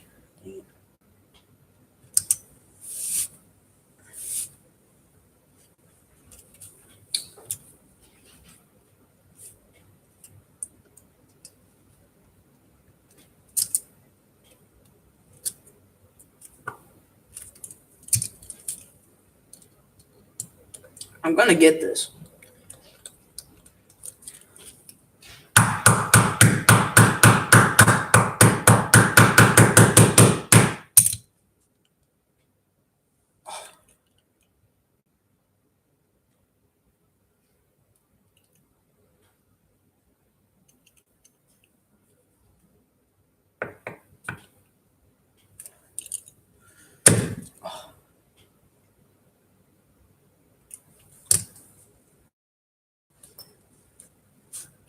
What I need to do is I need to come at it with one flathead on each side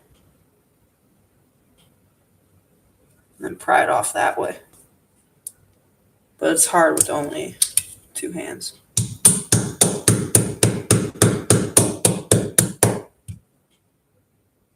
All right, so I put one end in it, in between the pinion in the bearing. Now I need to get the other end without that one falling out, which is going to be the hard part.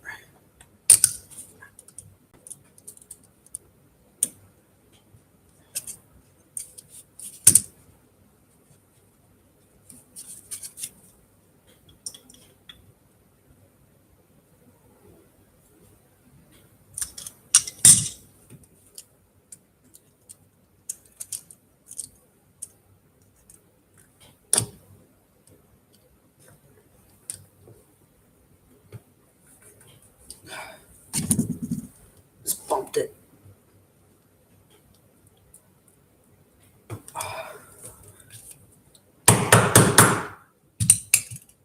Well, I moved it down a little bit.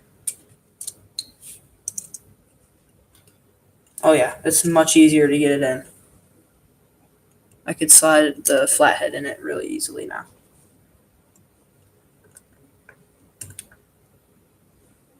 All right, I'm gonna pound it again. I really wouldn't recommend doing this.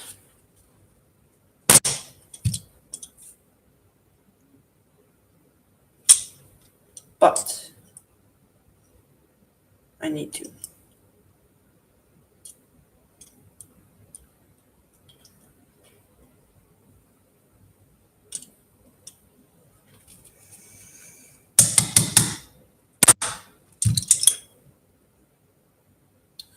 Maybe did a little bit. I don't know if it affected it much.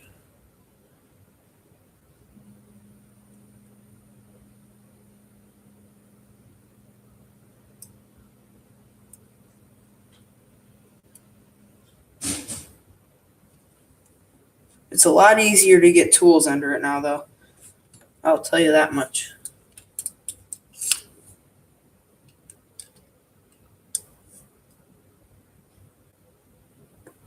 If I could get two tools, or one tool on each side, I should be able to pry it very easily.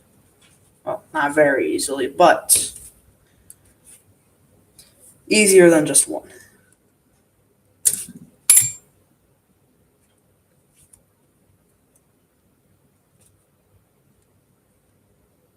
Yeah, now there's a pretty significant gap. I don't know if you could see that.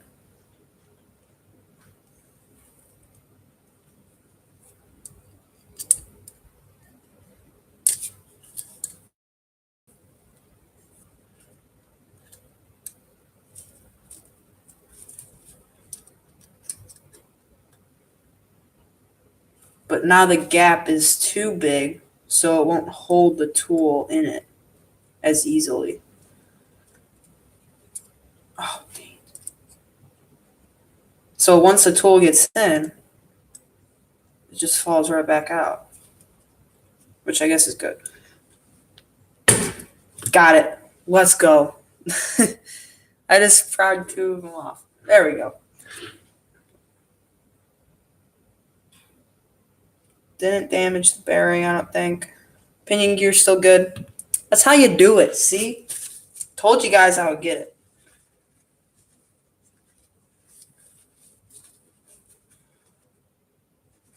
Just gonna clean off this side of the bearing a little bit. Now I just need to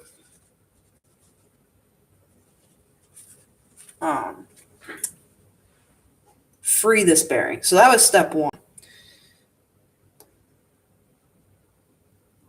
You get one of these shields off. I think I got it. Yep. Got the shield off. And it's nasty in there.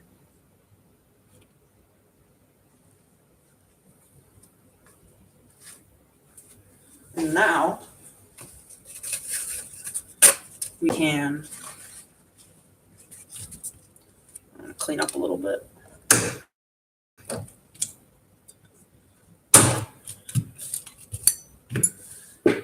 All right. So now we need to take off the other side shield.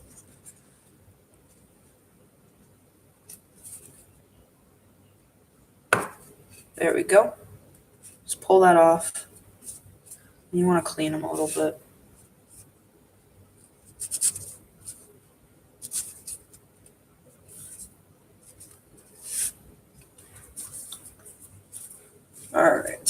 So now that both shields are off, you can see the balls on the inside. And there's just so much dirt and grime in there. Just gotta get it out.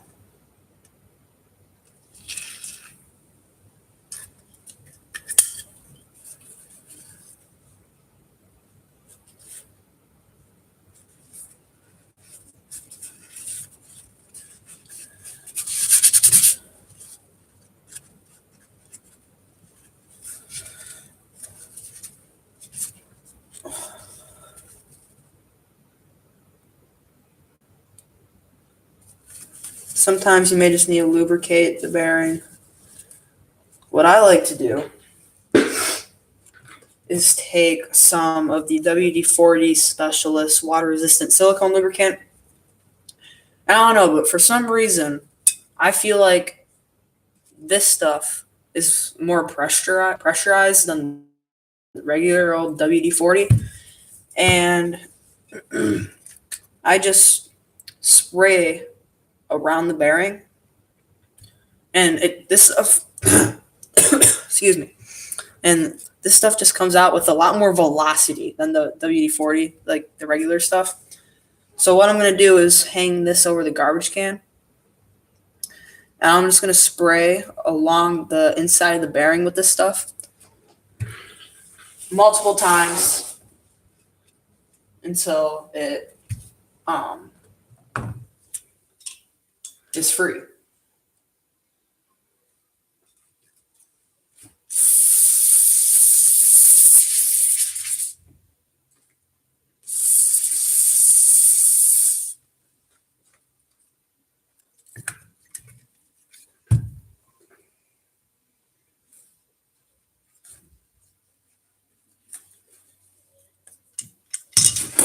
All right, so that's one time.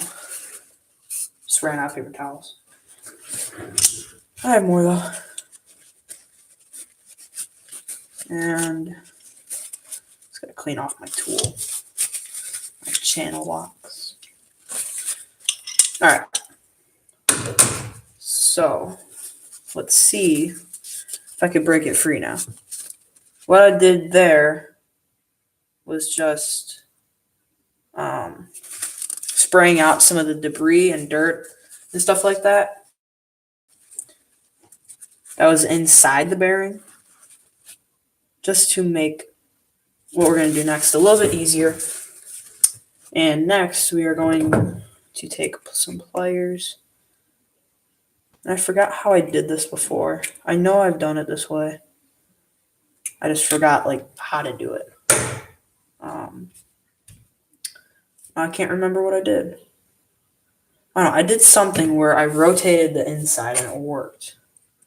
But I don't remember how I got it there. I used some sort of tool. I just gotta find it.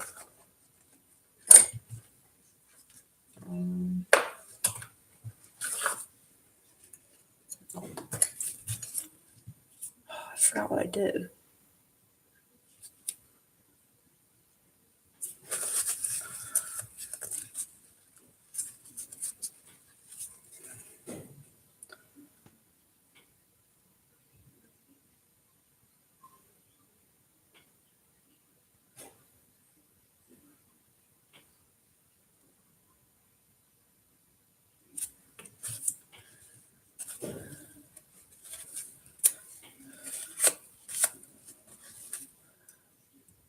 If I grab the inside wall, these tweezers, maybe I could just rotate it enough to where it breaks loose.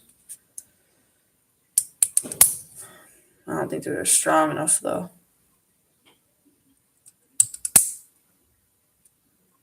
Don't want to damage it either.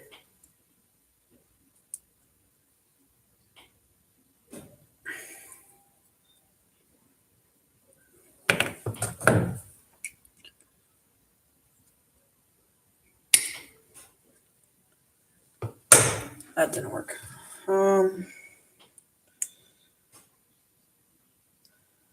Alright. Going back to the WD-40.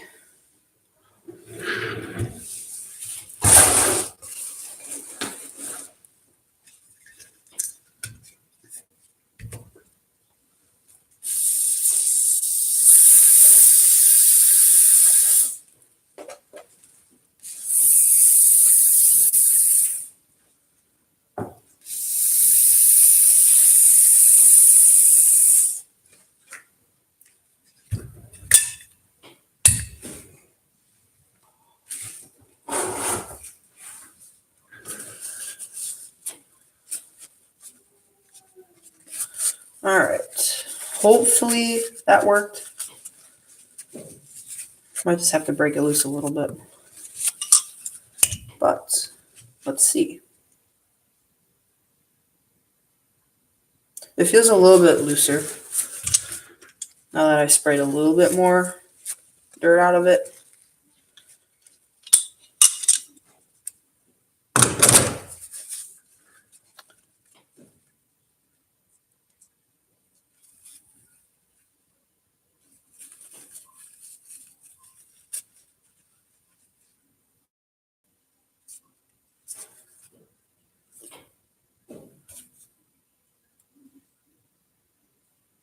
Yeah, the inside wall does move still. It just rocks back and forth. There's a piece of rust somewhere, if I could find it.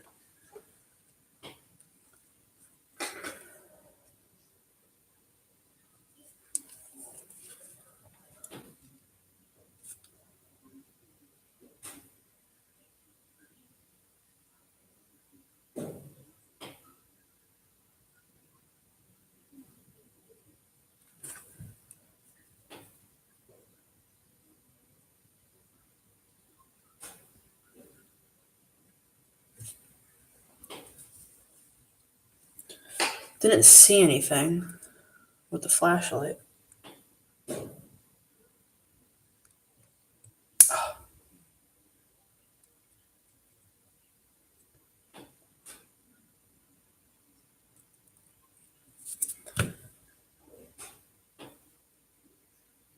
Maybe I'm just trying to think of a way that I could get that loose.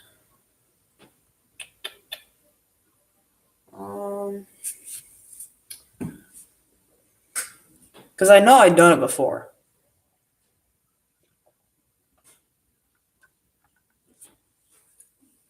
I've done it numerous times with like my slash. This time, just having a brain fart.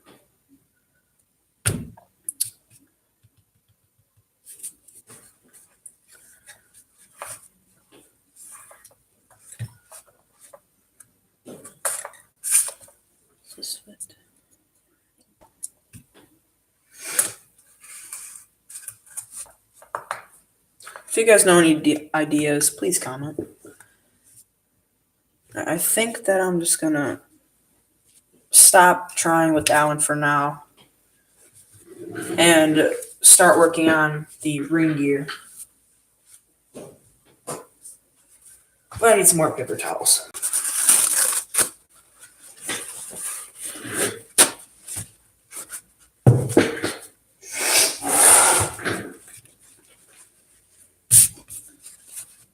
Alright, so this one isn't rusted on, so that's good. Or maybe it is. Oh. Alright, that bearing's off. Just gotta clean up this spool a little bit. There's a bunch of old grease on it.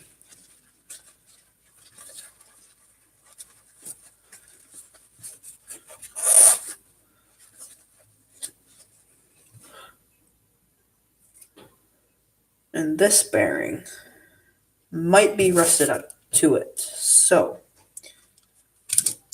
we're gonna have to do the same thing of what we did last time. Maybe this one will be a little bit easier to get off though.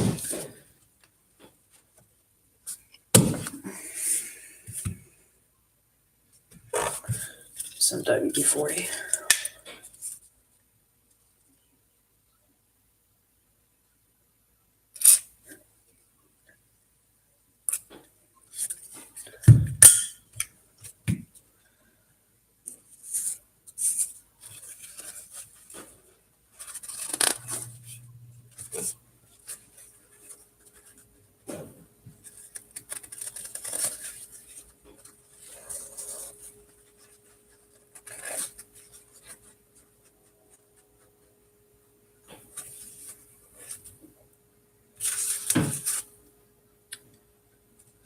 We're gonna look up a way to see if maybe someone has had the same problem.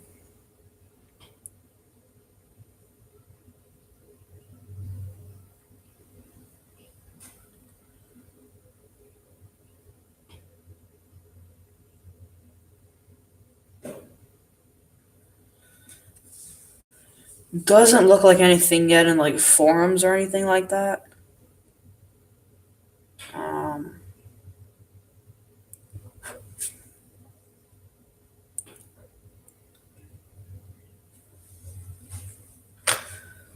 just keep trying, it's loading.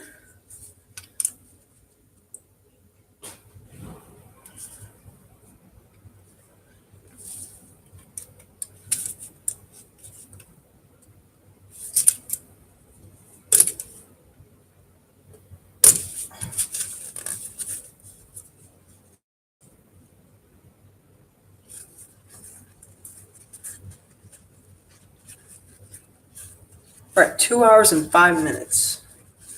So far, this has been our longest live stream. I think one of our previous streams was like an hour and 45 minutes, I believe. So this is our longest one. And what's even worse is that I'm not even close to being done. Because I still want to do the transmission and the rear axle. But I'm probably not going to do that tonight. Save that for a different day or do it tomorrow. I probably won't do another live stream on it, though.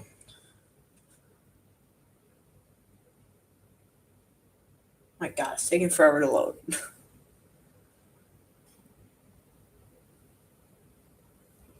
Yeah, I don't think that's going to load. Let me get this under here. Oh, there we go.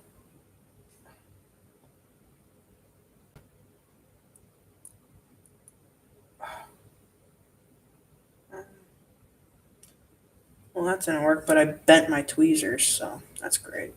Oh, no, it bent back. So the tweezers can't pry it. This can't either, because the ring gear's in the way. If I took off those screws...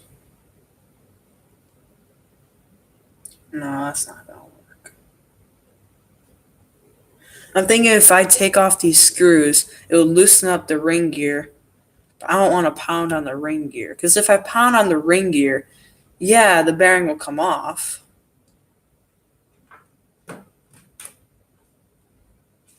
But then I'm beating up the teeth, so I don't want to do that.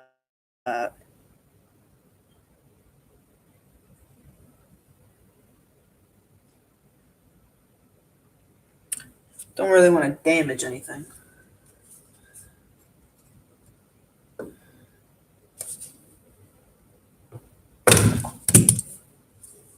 Ow. That didn't work.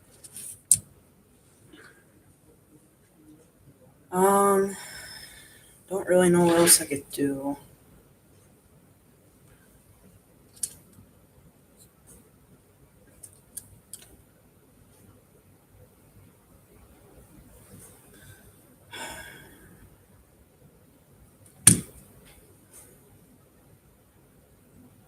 Yeah, I don't really want to pound on it, because I can't pound on it from this way.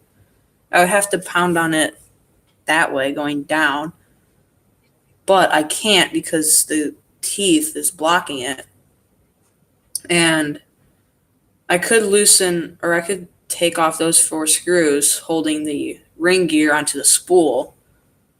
But then I'll just be pounding away at the teeth on the ring gear, and I don't want to do that. So, I think I'm kind of stuck. Maybe I could take off the shield. Actually, I know I could take off the shield. If I can at least free it up, and I'm fine with that. It doesn't need to come off.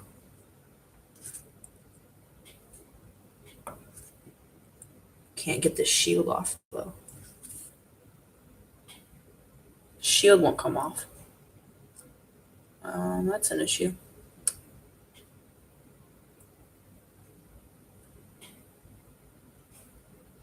I just had an idea. I could pound out the center. So I'm not pounding on the teeth, but I could pound out that. Forgot to put the comments back up. And it looks like CJ commented, just got back. What seized up? So 3 bearings are seized up. One of them is the inner bearing on the pinion gear. That one seized up, and it was stuck on it, so we had to pound that off. And right now, I'm going to try to pound this bearing off. And this bearing is seized up. That was right here. It was seized up, but that one just slid right off. But I need to pound this one out. It's not going to be easy. I need to pound out the center of it. So I don't want to mess up the spline, though. Just trying to think. I could take these maybe.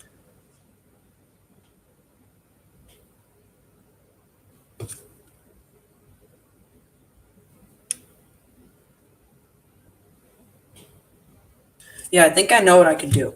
I need to remove these 4 screws holding the ring gear in place. But of course there's Loctite, so with this little tool, that's going to be pretty difficult. Normally I would be using a driver, but our driver tip stripped out for this. That's a 1.5 millimeter hex. Oh, so I can't use it. We're stuck using this little thing until we get... Oh my god! Alright, that's tight. Let's try this one.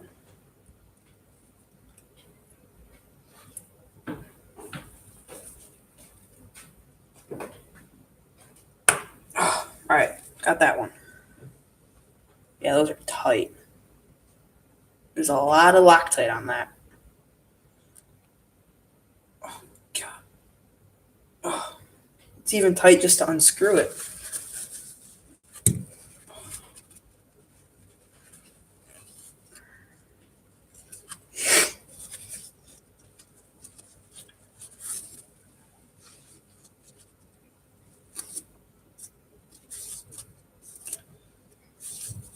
Yeah, it's like tight all the way just to unscrew that thing. There's so much Loctite on that.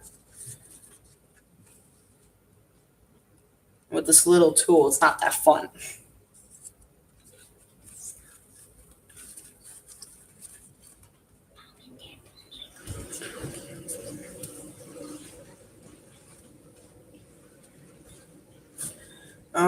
So I got 1 screw out. Need to get 3 more. But there's so much Loctite. Oh.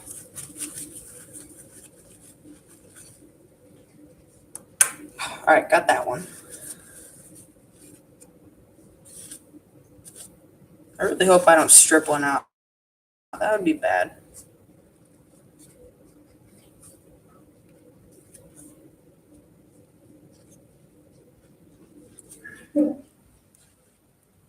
I don't really care if I strip out this tool. I just don't want to strip out the screw. I have other tools that are the same as this one.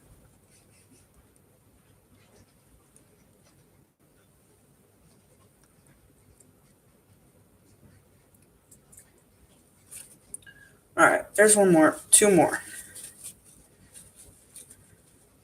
And then I need to make a contraption to pound this thing out. I got an idea. Alright, got that one.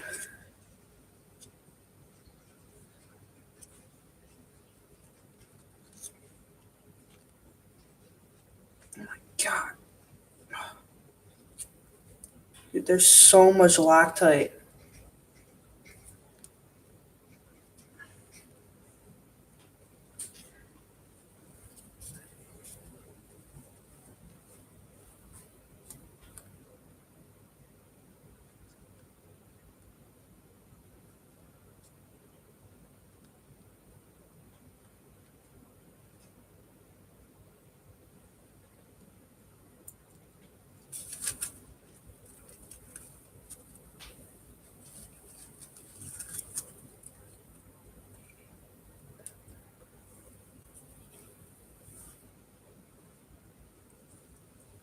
All right, I need one more screw off. I'm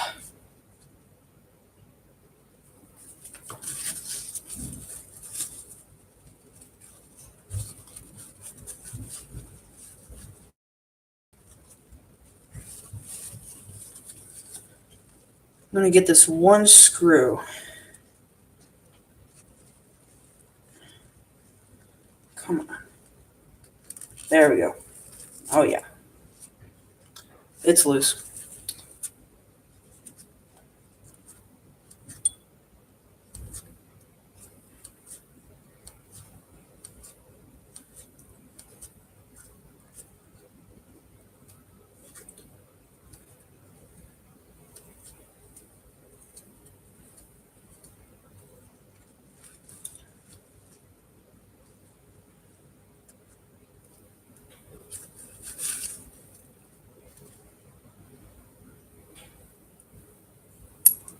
All right, the spool is off. Oh. Okay, yeah, never mind. That's fine. That's fine. All right, so all those screws are removed. The spool is off from the ring gear. There's the ring gear and the bearing still on it. So, oh, well, my plan's not gonna work. Hmm.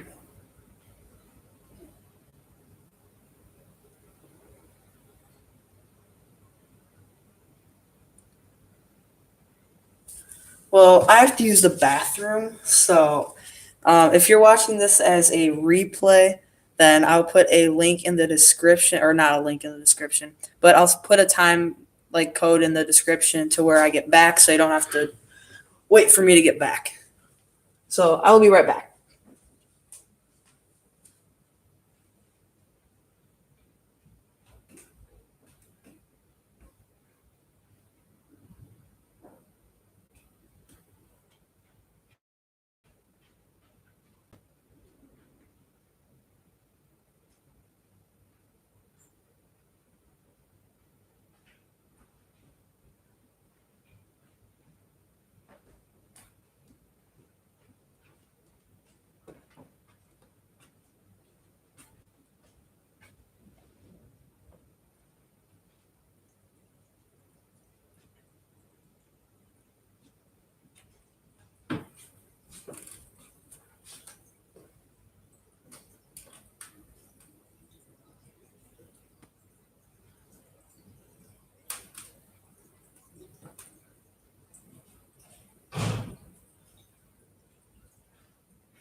All right, guys, I'm back. Sorry about that wait.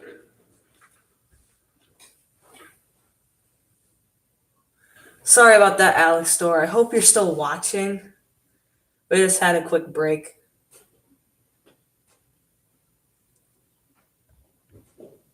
Did that Canon WD-40 just move? I don't know. I wasn't here. Again, sorry about that break. We should put a time in the description of when we got back for those of you that watched it as a replay. So now I need to figure out how to get this off.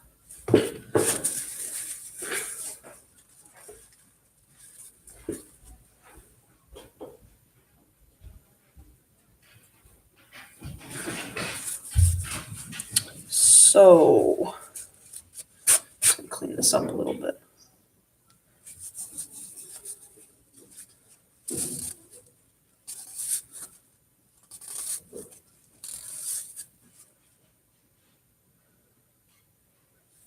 Oh, okay.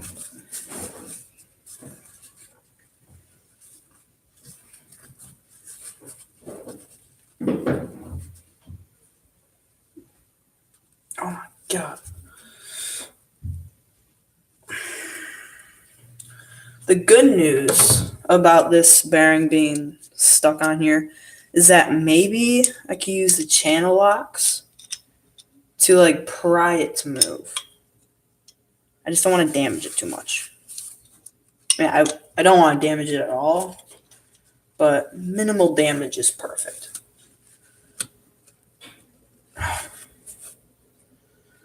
It hurts though to grab this thing.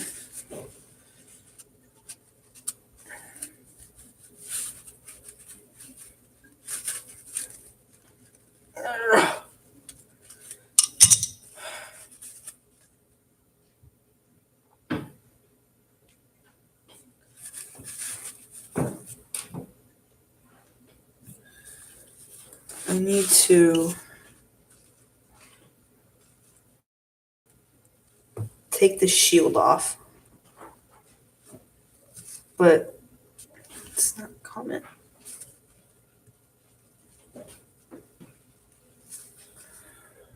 This way I'm just chewing away at the rubber.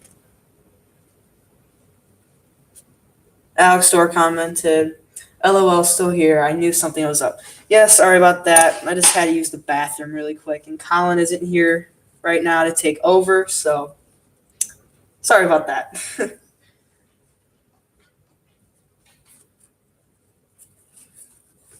Well, since you are just joining us, I might as well tell you what we're doing. So we are trying to free up the drivetrain on our TRX4, and we're also doing some maintenance and stuff like that. And yeah, we have, we were messing around with our Stampede 4x4 earlier because we were installing some new upgrades on it and making some videos. And he said, Alex Dorr commented, it's been on for a while now. Have you figured out the problem? Yeah, we figured out the problem as to why the drivetrain was all seized up. 3 bearings in the front axle are seized. There is one on the ring gear right there, and then this one was on the spool, and then one of them from the pinion gear. Those 3 were seized up. And I haven't freed any of them yet.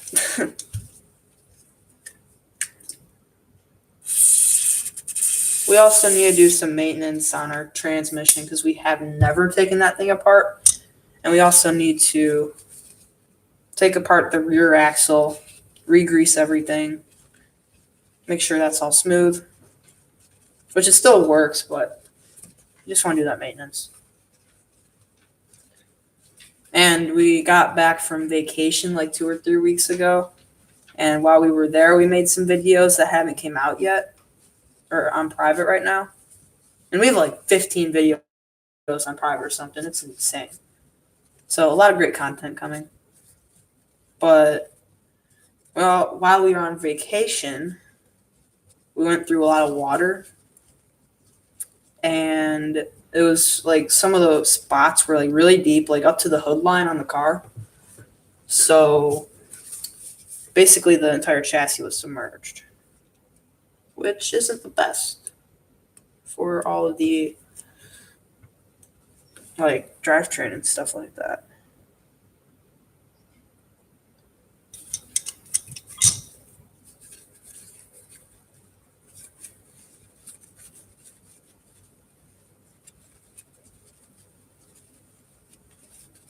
And when we got back from vacation, we just unpacked and let the TRX4 sit there in the studio. So we probably shouldn't have done that. We probably should have just taken it apart and done the maintenance, but we didn't. So that's the price we pay.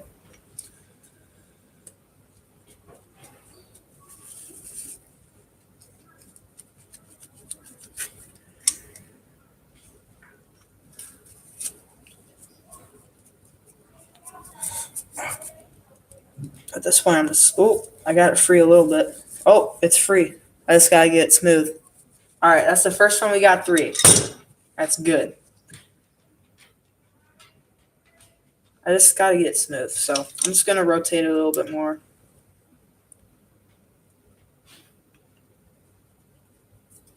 Yeah, it's not smooth though, but it's free. That's all I care about.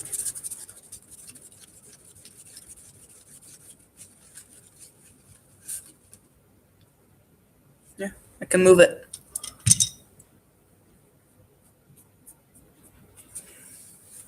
Sweet.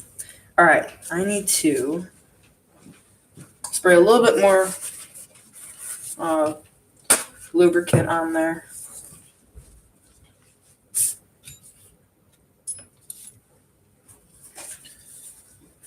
Just so that maybe it'll free up a little bit more because it's still pretty rough.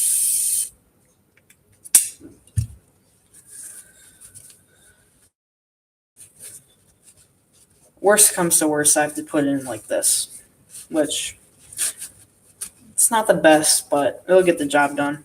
I don't think I have any more bearings that size, so actually I might, but I can't get this bearing off, so.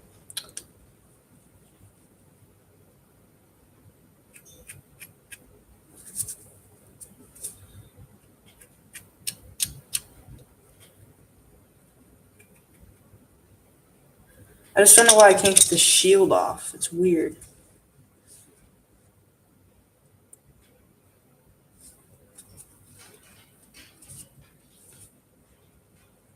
Alright, yeah, it's a lot smoother now. Over time, it's just going to get a lot more smoother. So, that one's done.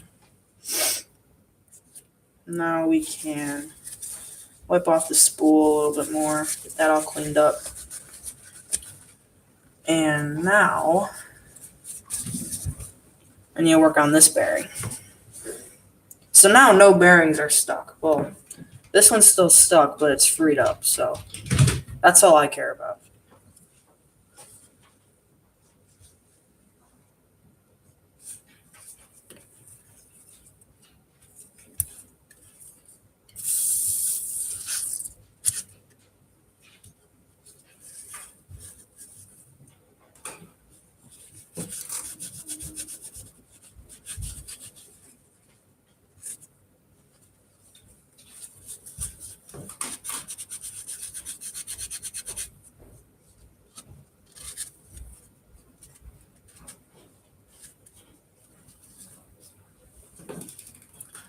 Alright, I need to take off this shield. Maybe this one's going to be a little bit easier. Of course. I don't know why it's so hard to get these shields off. Like on my Slash and Stampedes, the shields just pop off. I don't know why it's so different with the crawler. Like the shields on this bearing came off fine. This bearing didn't. I can't even get those off, and I'm having troubles with this one too.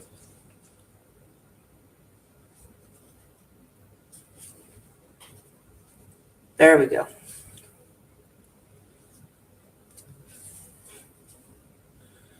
cut that shield off.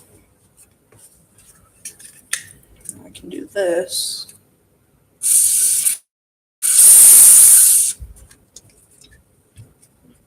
Spray it all over to get some of the dirt out.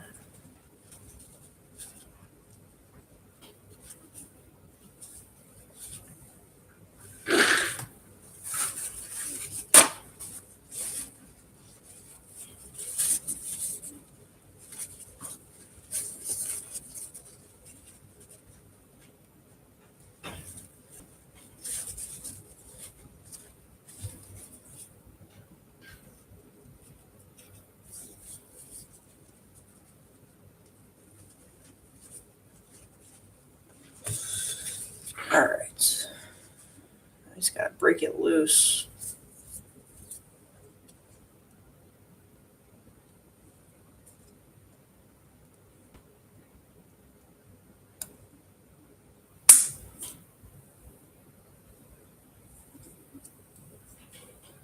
It's weird. It spins freely on the spool because like the spool is a little bit smaller size on the end than the inner wall of the bearing. So the bearing is seized up, but it still spins on the spool nice.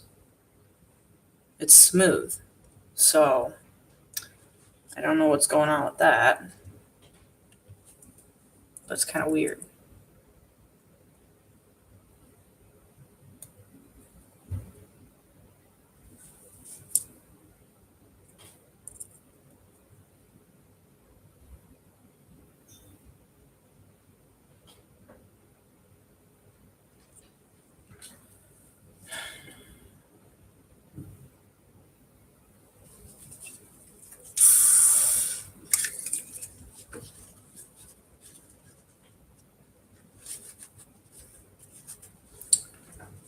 So I'm going to spray this again. And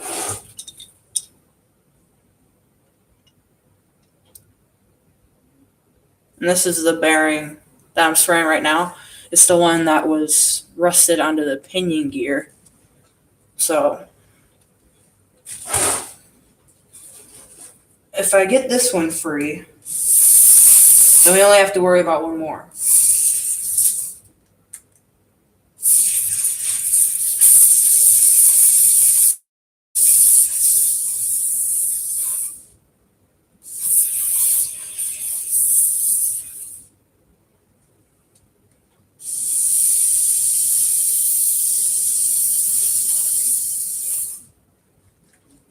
Just use about half that can.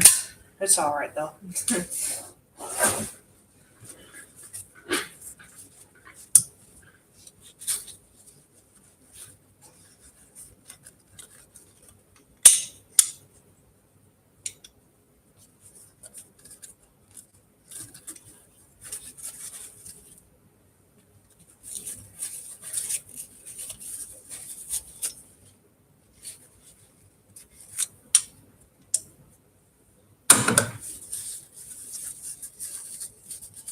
All right. Hopefully that was enough to get this one free.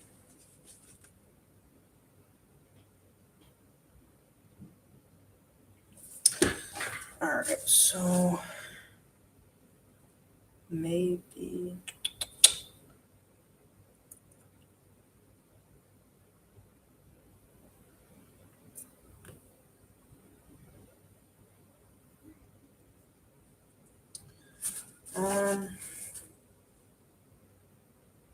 Just trying to think of what I could do.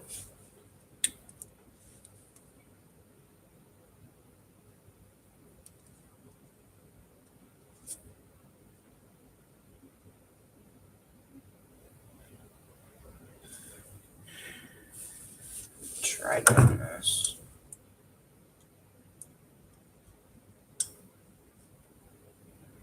No, that's not gonna work.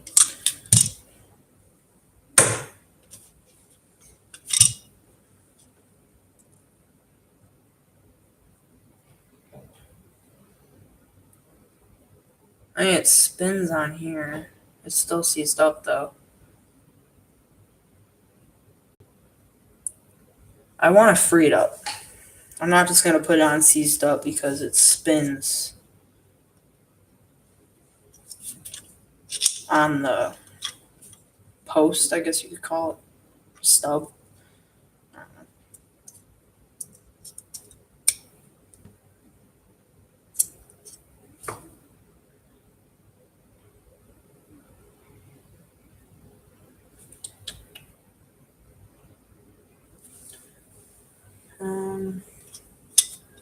Just can't think of anything that would be able to free it up.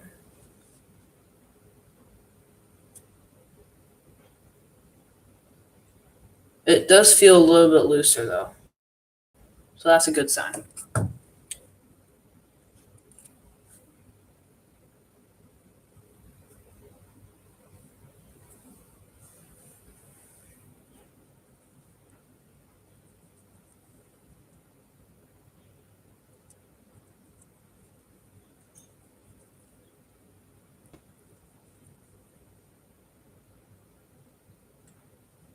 Oh, I think it's getting loose. There we go. All right, it's smooth now. So what I did was I slid it. I can't get it off. Okay, so I took the bearing, right? The seized up bearing.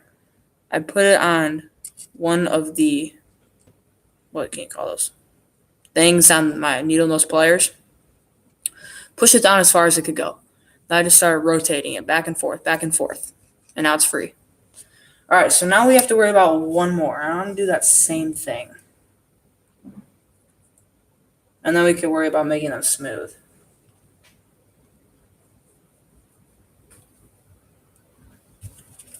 So same thing, I'll do it on camera this time. Slide the bearing on. And then just, you want to push. This one, the last one wiggled back and forth a little bit. This one doesn't. Yeah, this one's solid.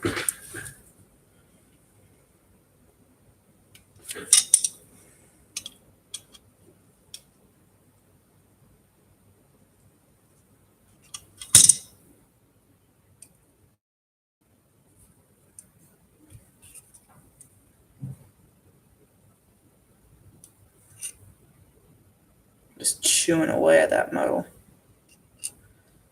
I don't want to do this too much. Let me try to get this other wall off. Or not wall. Shield on the bearing. There we go. Alright. So, got the shields off. So now you could see the balls on each side. Now I'm going to spray some of the lubricant on it because it's high pressurized, like I said earlier in the stream.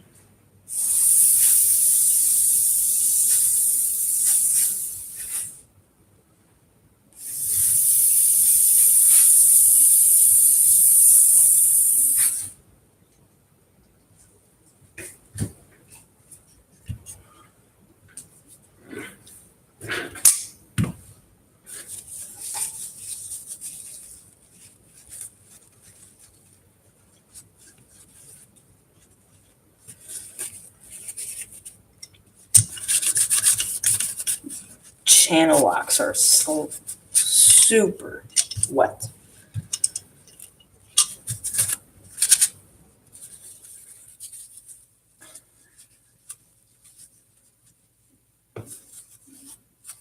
Two hours and 44 minutes so far.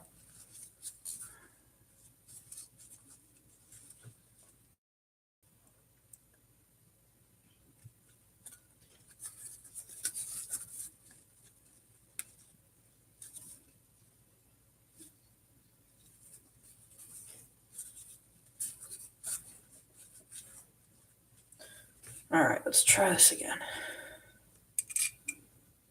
Put it on the needle nose. Just rotate it.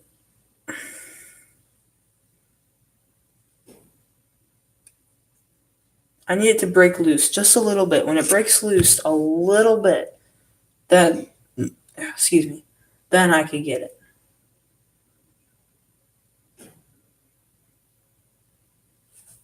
but it's hard to get it loose. That's my problem. Let me try the pliers one more time. I just don't want to do it too much because it grinds away at the metal. It's scratching up the inside.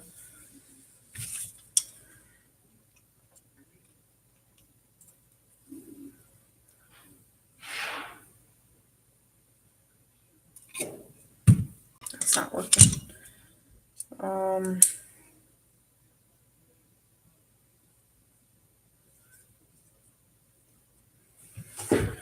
Well, I'm going to use this one more time. Hopefully this is the last time. I'm going to get it this time. No, I'm going to turn it.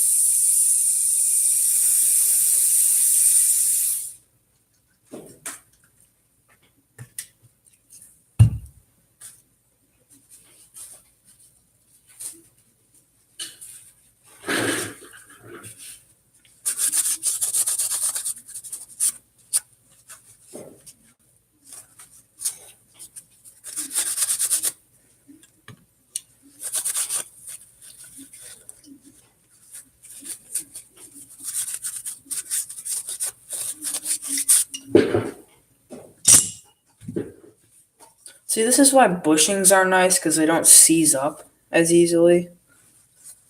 But bearings are so much smoother.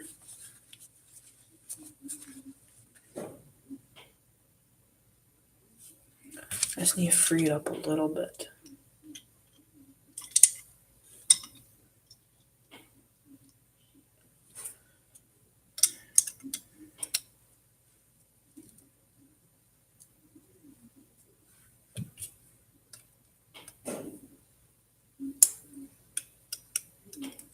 Come on. I know that this isn't the most exciting stream for you guys to watch. Melissa Hall just commented, wow, you're still going. Yeah, we are. We only have one more bearing that we need to get free. The other two we got free. One of them's still on the, still seized up onto what it is supposed to be, connected to, I guess you could say. And this is the only one that we're trying to get free still. And it's not fun. It's really not that fun.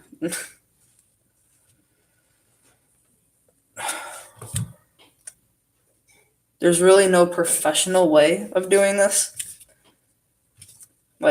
I wouldn't recommend doing any of what I'm doing because you'll just probably ruin the bearing. I've never ruined a bearing doing it this way.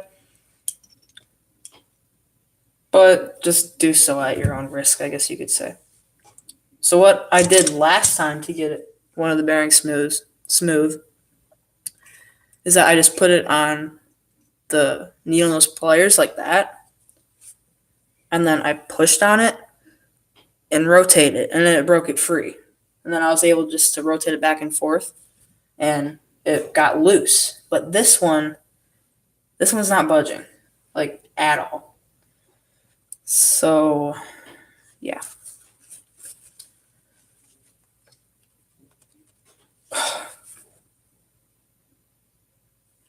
And it's just not wanting to cooperate.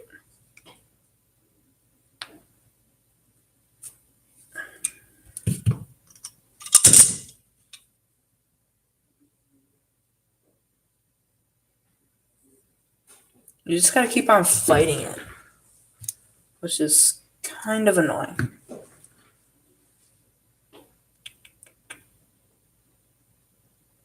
I wonder if I put shock oil on it. That could work. Maybe. Should I try shock oil if someone's watching right now?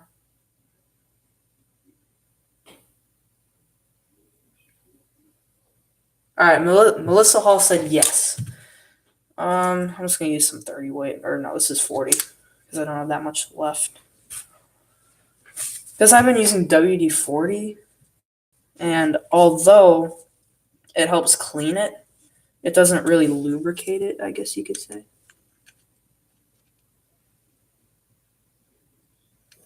All right, just put some shock oil on it. Wipe off the excess. All right, now let's try it. Put it on the end of the pliers.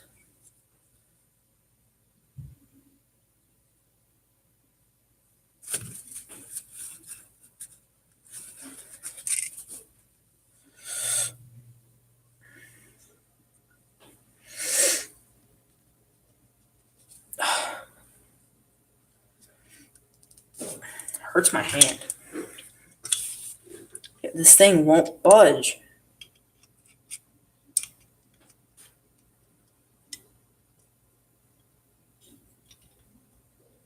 Melissa Hall said, if you can, try to take off the seal cover and get some oil in there. Yeah, I already took off the seals, and I just put some shock oil. I don't really have, like, bearing oil.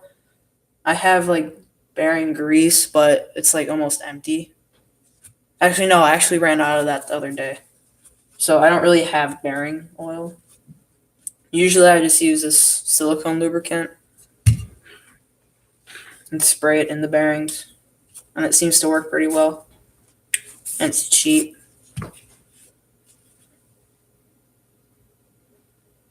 But yeah. Can't get it.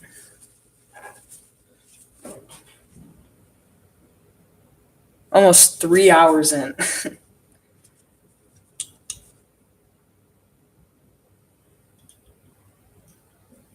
going to try to do it this way.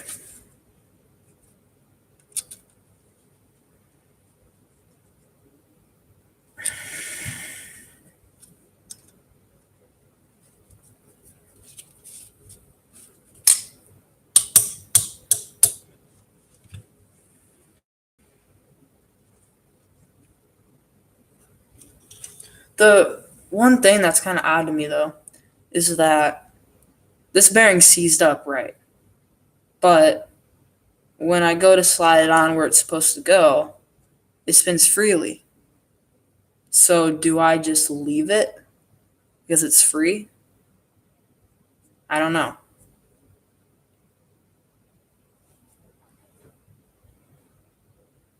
I don't know. Because really, I could still use it if I put it in the axle housing. So here's the housing. This bearing goes there, and then this would go like right there. If I slide it in, it still spins. So do I just leave that bearing seized up and hope for the best? Or do I do it right? What do you guys think? If you're still watching. Because it still works.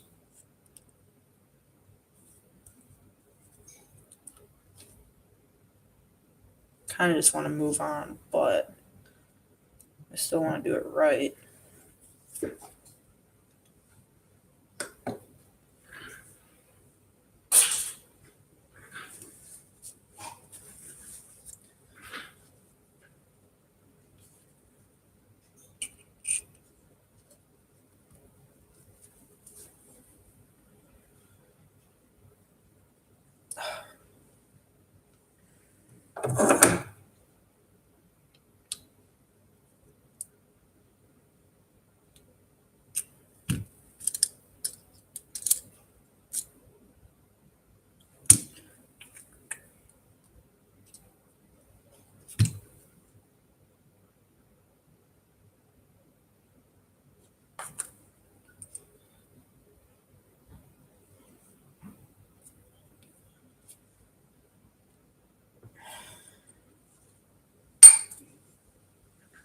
There's really nothing. I think I might just put it on seized up, but it still spins.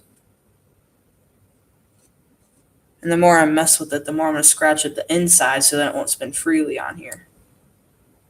But I might have an extra bearing. Let me check.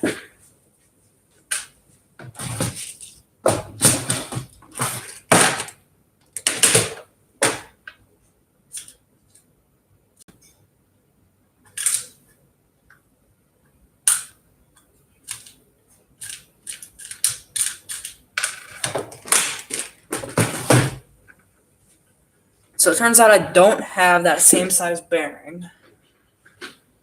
So, yeah.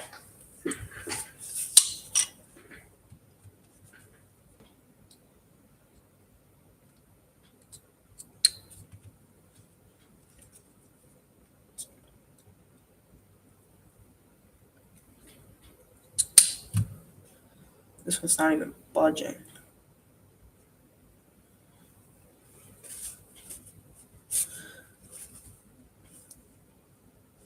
I could probably soak it in lemon juice overnight. Yeah, I could soak this in lemon juice overnight because lemon juice, if you soak it in, like if you have a rusty part or something, you can soak it in lemon juice and then it will come right off the rust. So I might do that. Yeah, that's probably what I'm gonna do. I'll do that, and I'll throw this in there too, because this bearing does spin now. However, it is still seized up onto the ring gear. So yeah, I'll do that, but I still want to continue a little bit. So I'm just gonna clean up the workbench a little bit, and we'll start cleaning up the front axle housing. And then we could take apart the transmission a little bit, I guess.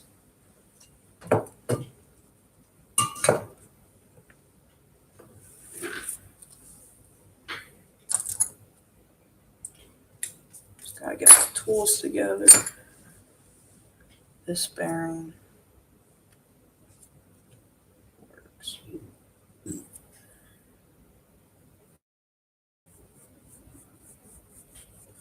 You lubricate it.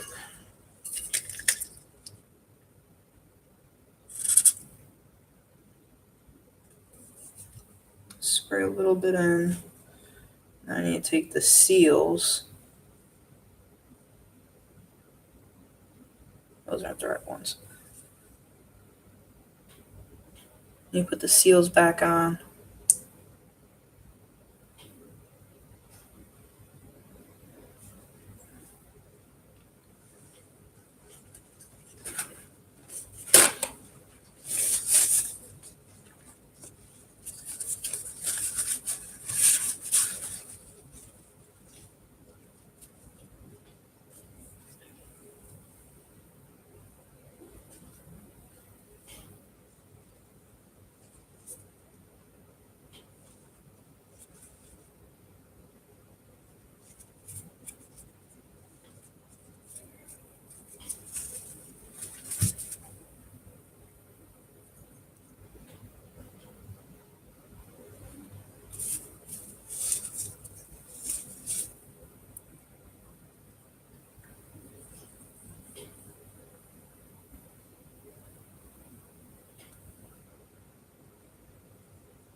All right, so that bearing's all fixed up.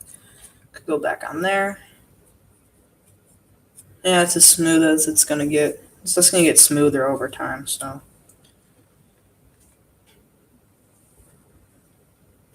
put that there, that there, that there. These are for the spool, so those will go there. That's the pinion gear. That one's done. That's done. This is the other one for the pinion gear. Now this goes on the back side of the axle housing, so we'll just put it right there. And then throw that away.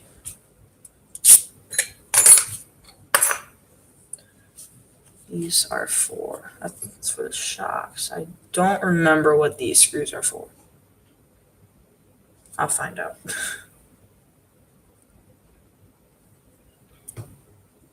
And these are for the portals. That's for that. All right, now let's grab the front axle housing, and we'll clean up the inside a little bit on that because there is a little bit of nonsense in there.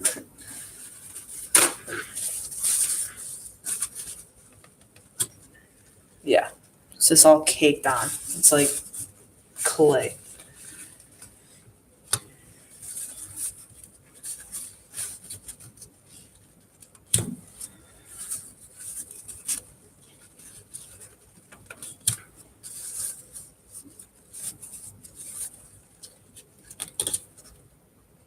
At this point, I don't think any people are going to watch this live now, so I guess I'm just doing this for those of you that want to watch it as a replay.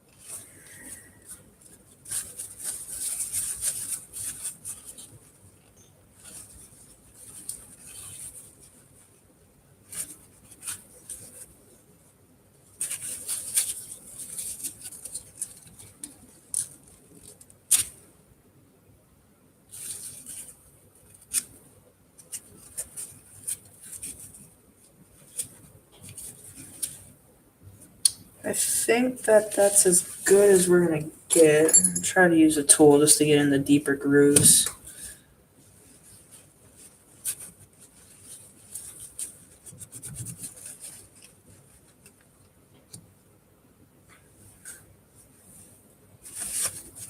Yeah.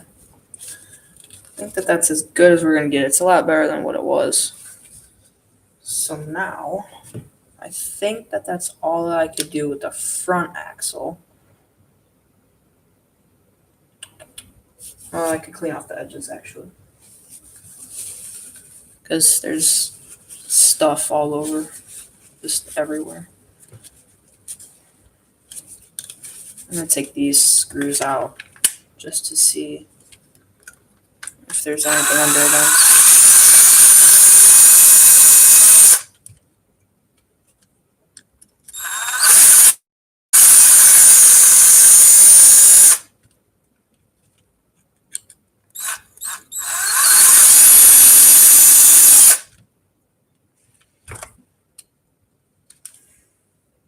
Nope. That can make it easier to get grease down in there. But yeah, nothing really there.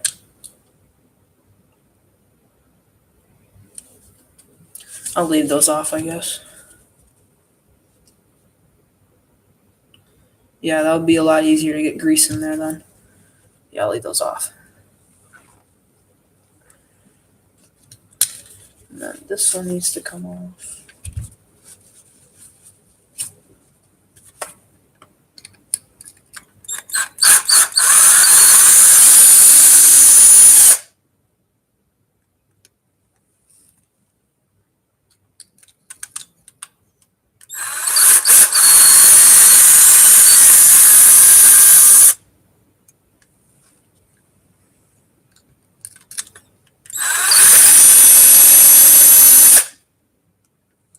There we go. Now, we could slide this C-hub off. Yeah, nothing really there.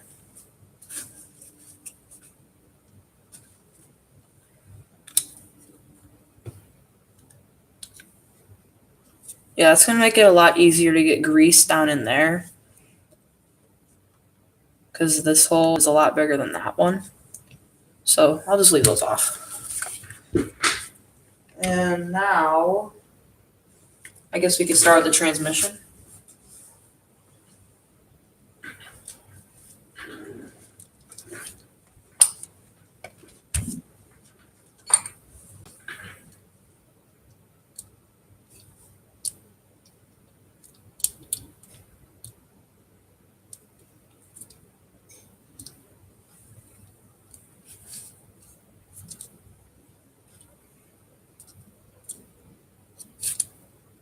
There's the grub screw for the drive shaft.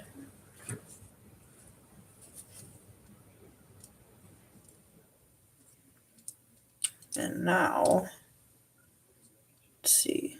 There's 1, 2, 3, 4, 5, 6. There's 3 screws that hold on the transfer case cover. So undo those first.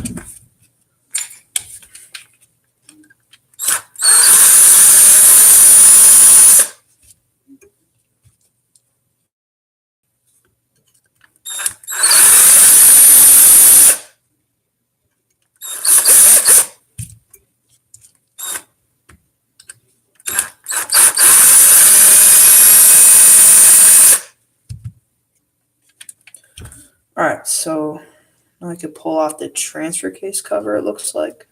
Yes. Ooh. Definitely need some more grease in there. There's like nothing. Not really sure how all this comes out. I'm going to be taking pictures along the way.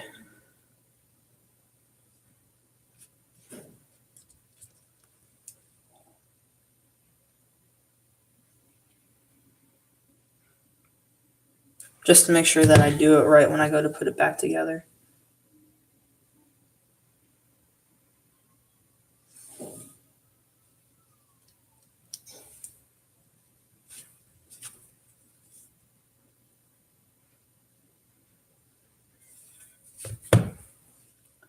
There's a washer right there. It goes on the back side of this gear.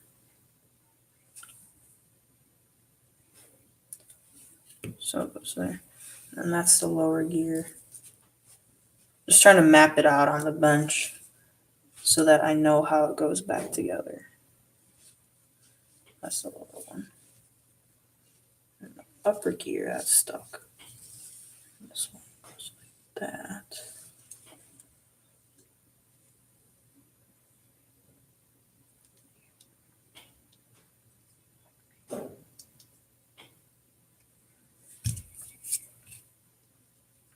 I think to remove this other gear, I need to remove these 3 screws.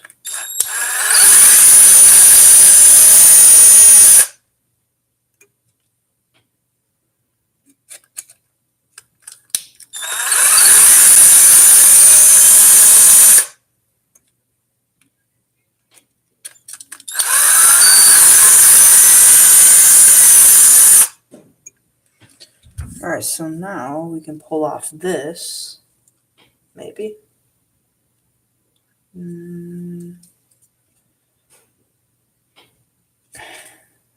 Why is it coming off? Oh, there's 2 screws on the back, that's why. All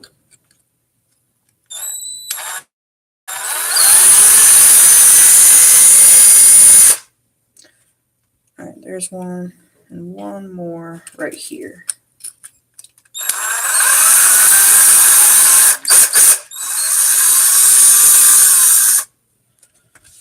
All right, now I think we could pull this off.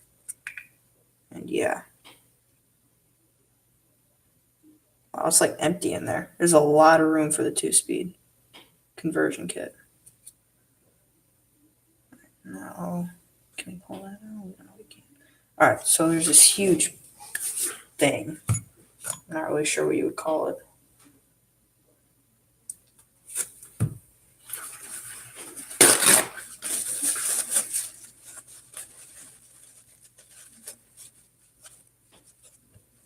Like there's this huge pole.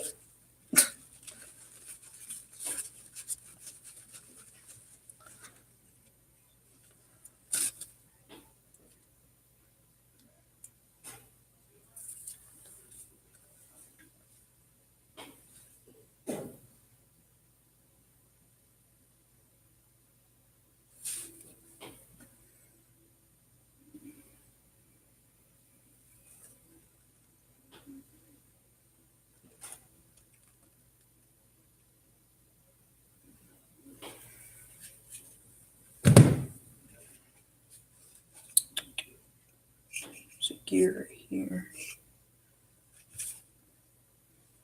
Now I kind of know how the 2-speed goes in.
All right, so there's that.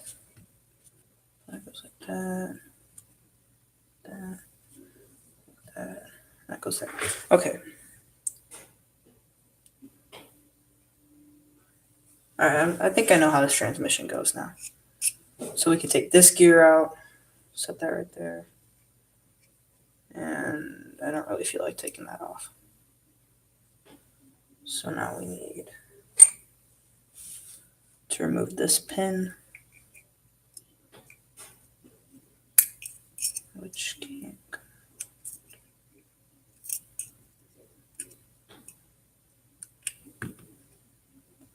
All right, so I guess I need to remove that.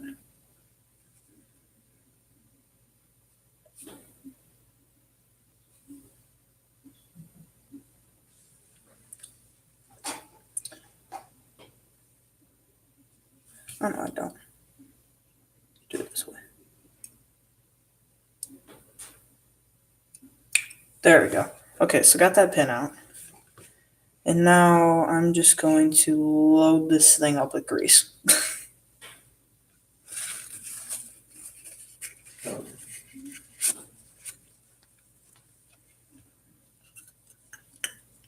So first I'm going to load all this up.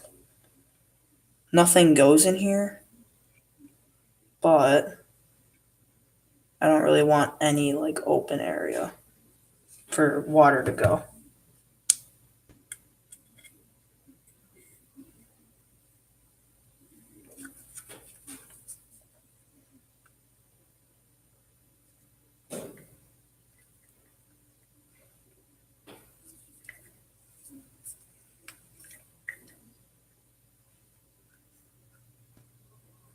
All right, so that's filled in. Now we take this short piece, slide that all the way down. Now we take a pin, slide that in that hole. Now we take this gear, slide that into place. Now take this right there, put that down, and take this. Oh. There's like no grease on these gray ones. On the gray gears, there's like nothing. Take that right there. All right, so that's that part of the transmission. I think I'm doing it right. Let's just see.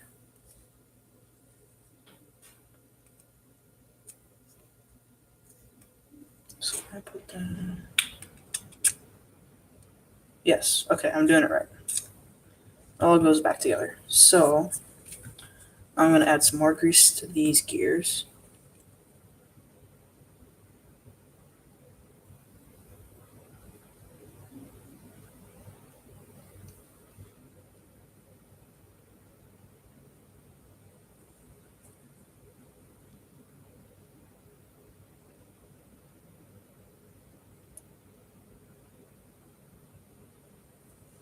All right, there's the grease for those. And now, and add a little bit more over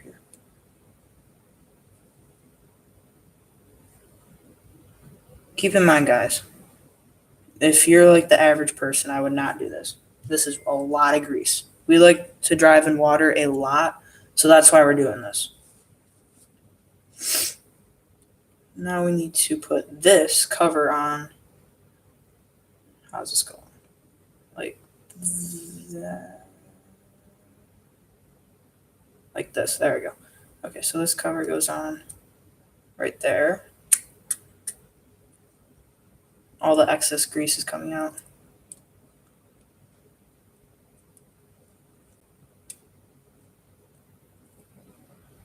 It spins nice. All right. Now we can install the 3 screws that hold that part of the transmission on.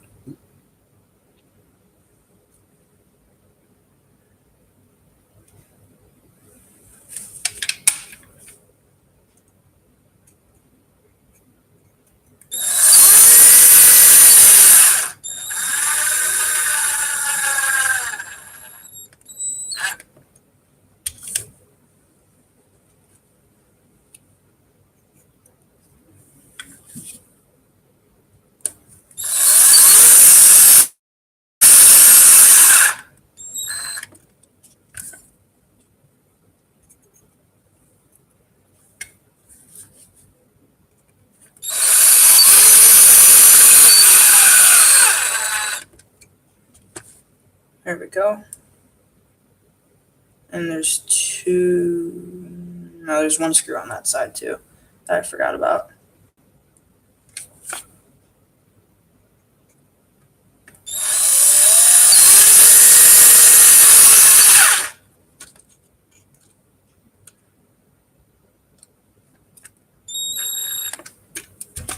All right, there we go.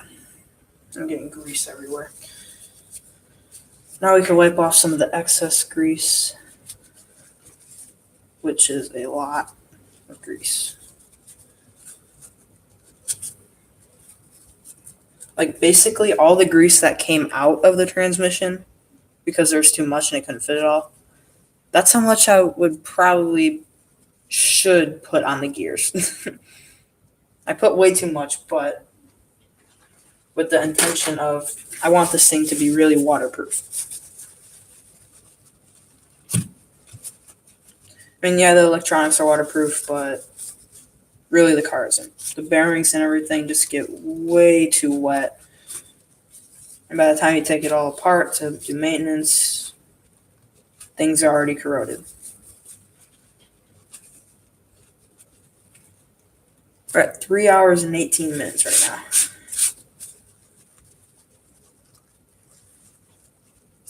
I could stop it, but I don't know. Maybe someone would want to watch this far. I don't know who would, but if it floats your boat, then go ahead.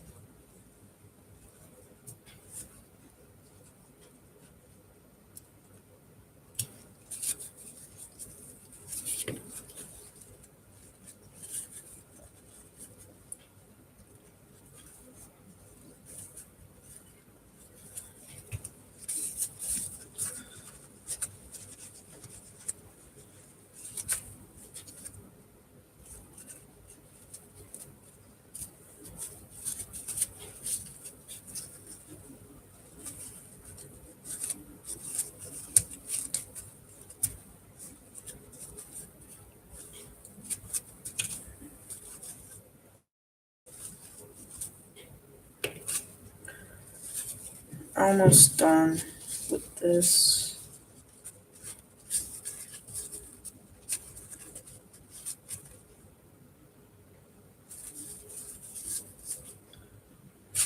Alright, I think I'm done with that.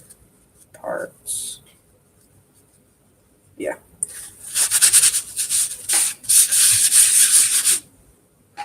Alright, so done with that. Now, we can wipe off some of the old grease That was in the transfer case.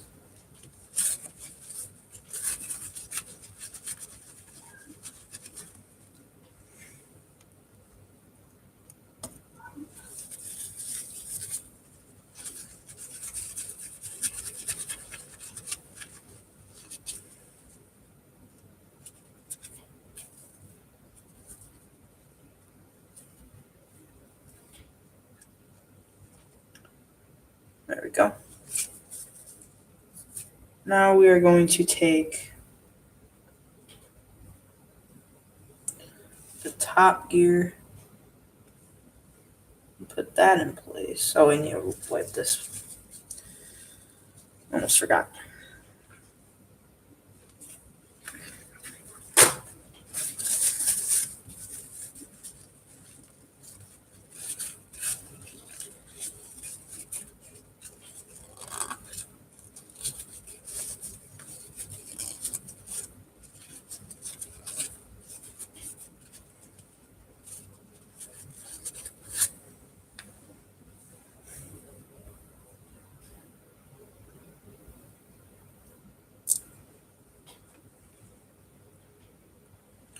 You put this pin in right there.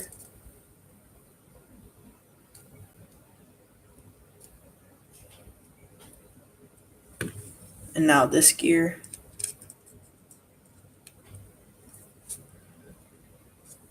And this one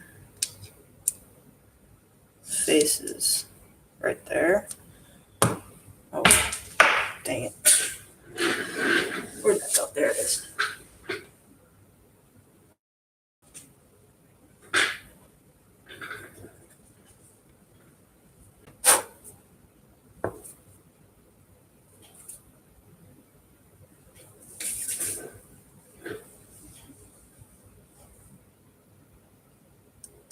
Put that back on. There we go.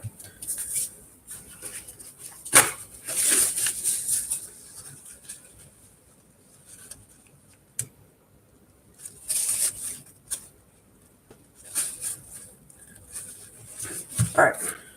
Now we can take this gear, put it on this way.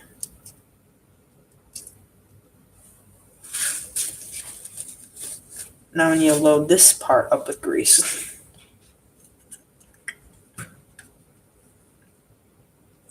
This video is not sponsored by Lucas Oil.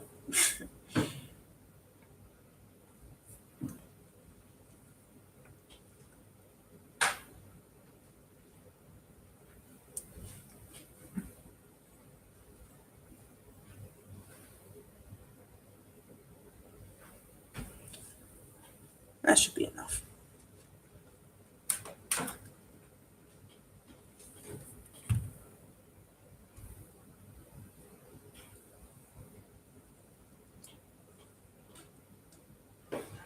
I didn't even get any grease on the teeth.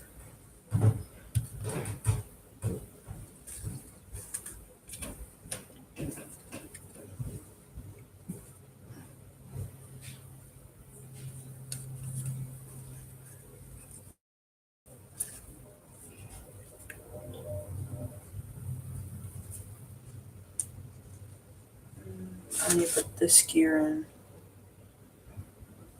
It's not going down all the way. And another train.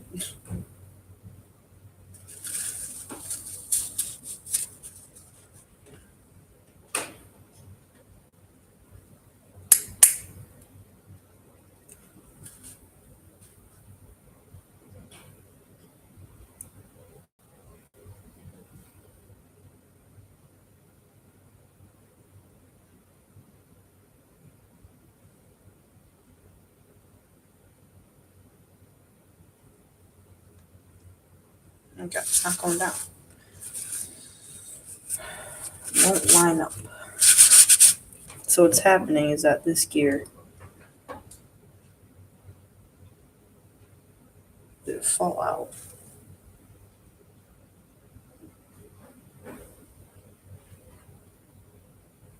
Oh, it's halfway out, that's why.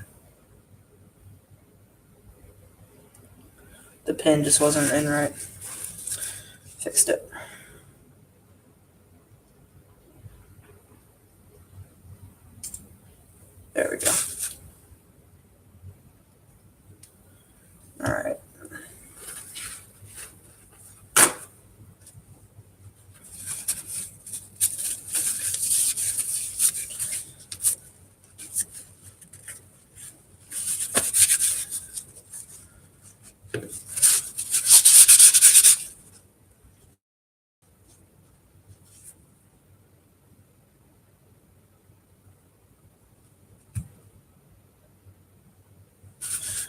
right, now we can take the transfer case cover. If I put it on right, there we go. Slide that on, and all the grease is going to fall out, of course.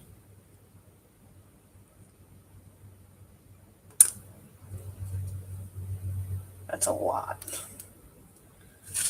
Look at all that. That's a lot of grease.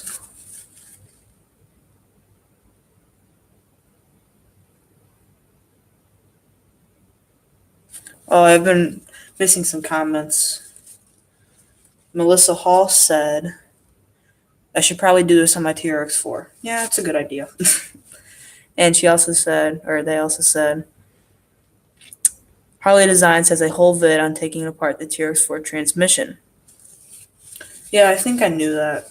I just like figuring stuff out for myself.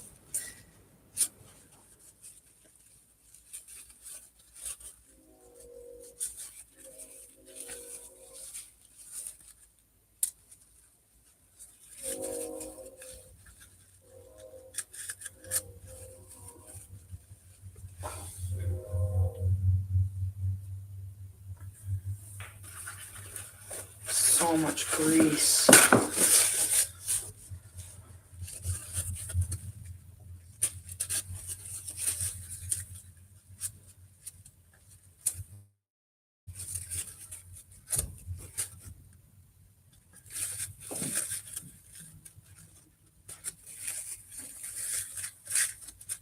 Oh my god. There's so much.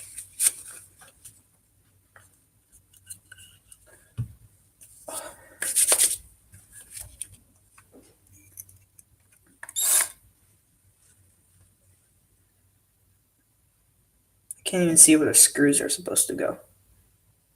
Did I put it on?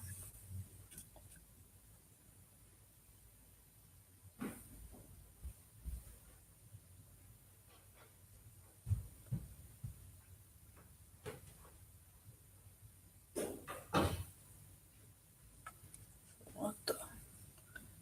Oh, that's where. I couldn't see where the screws are supposed to go.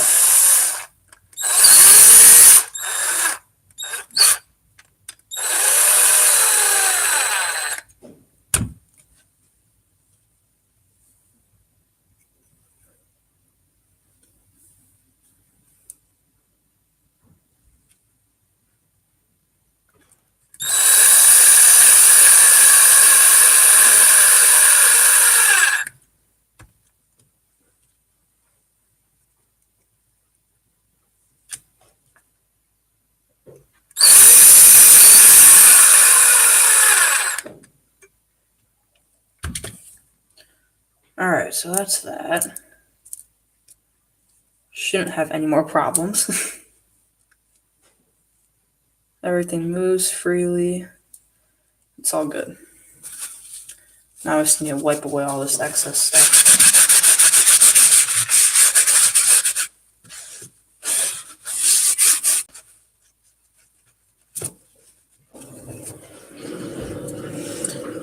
There we go.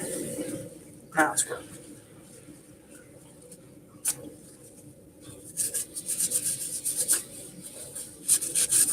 Might just get like a damp towel or something and wipe it. That might be easier.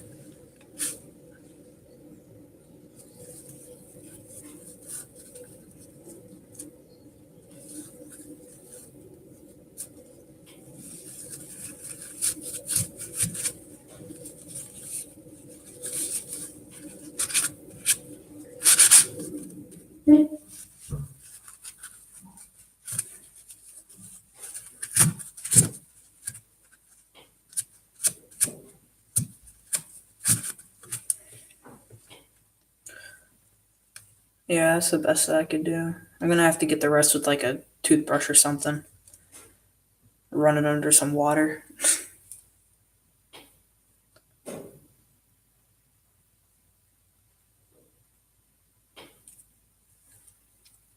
Should I do the rear axle?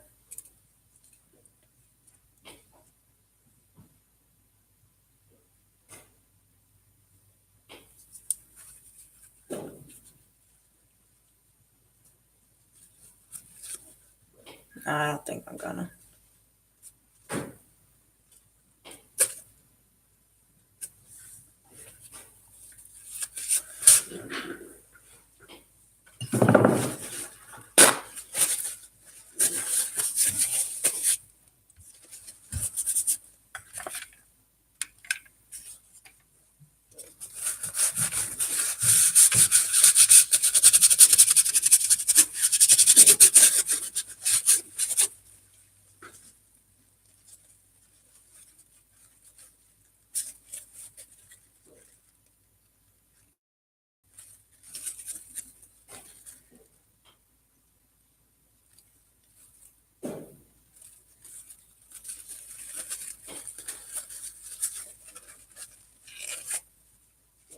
Oh, I forgot a screw. Good thing I noticed that.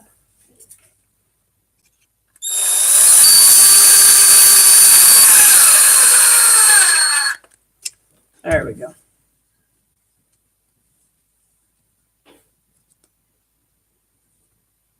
All right, well, transmission's done until I can get the rest of this grease off. I'm just going to use like a wet toothbrush or something to do that. An old one. So that's it for that. I think that's all we have time for in this live stream. So I hope that you guys enjoyed. If you did, like, share, and don't forget to subscribe. See you next time on Tracks RC.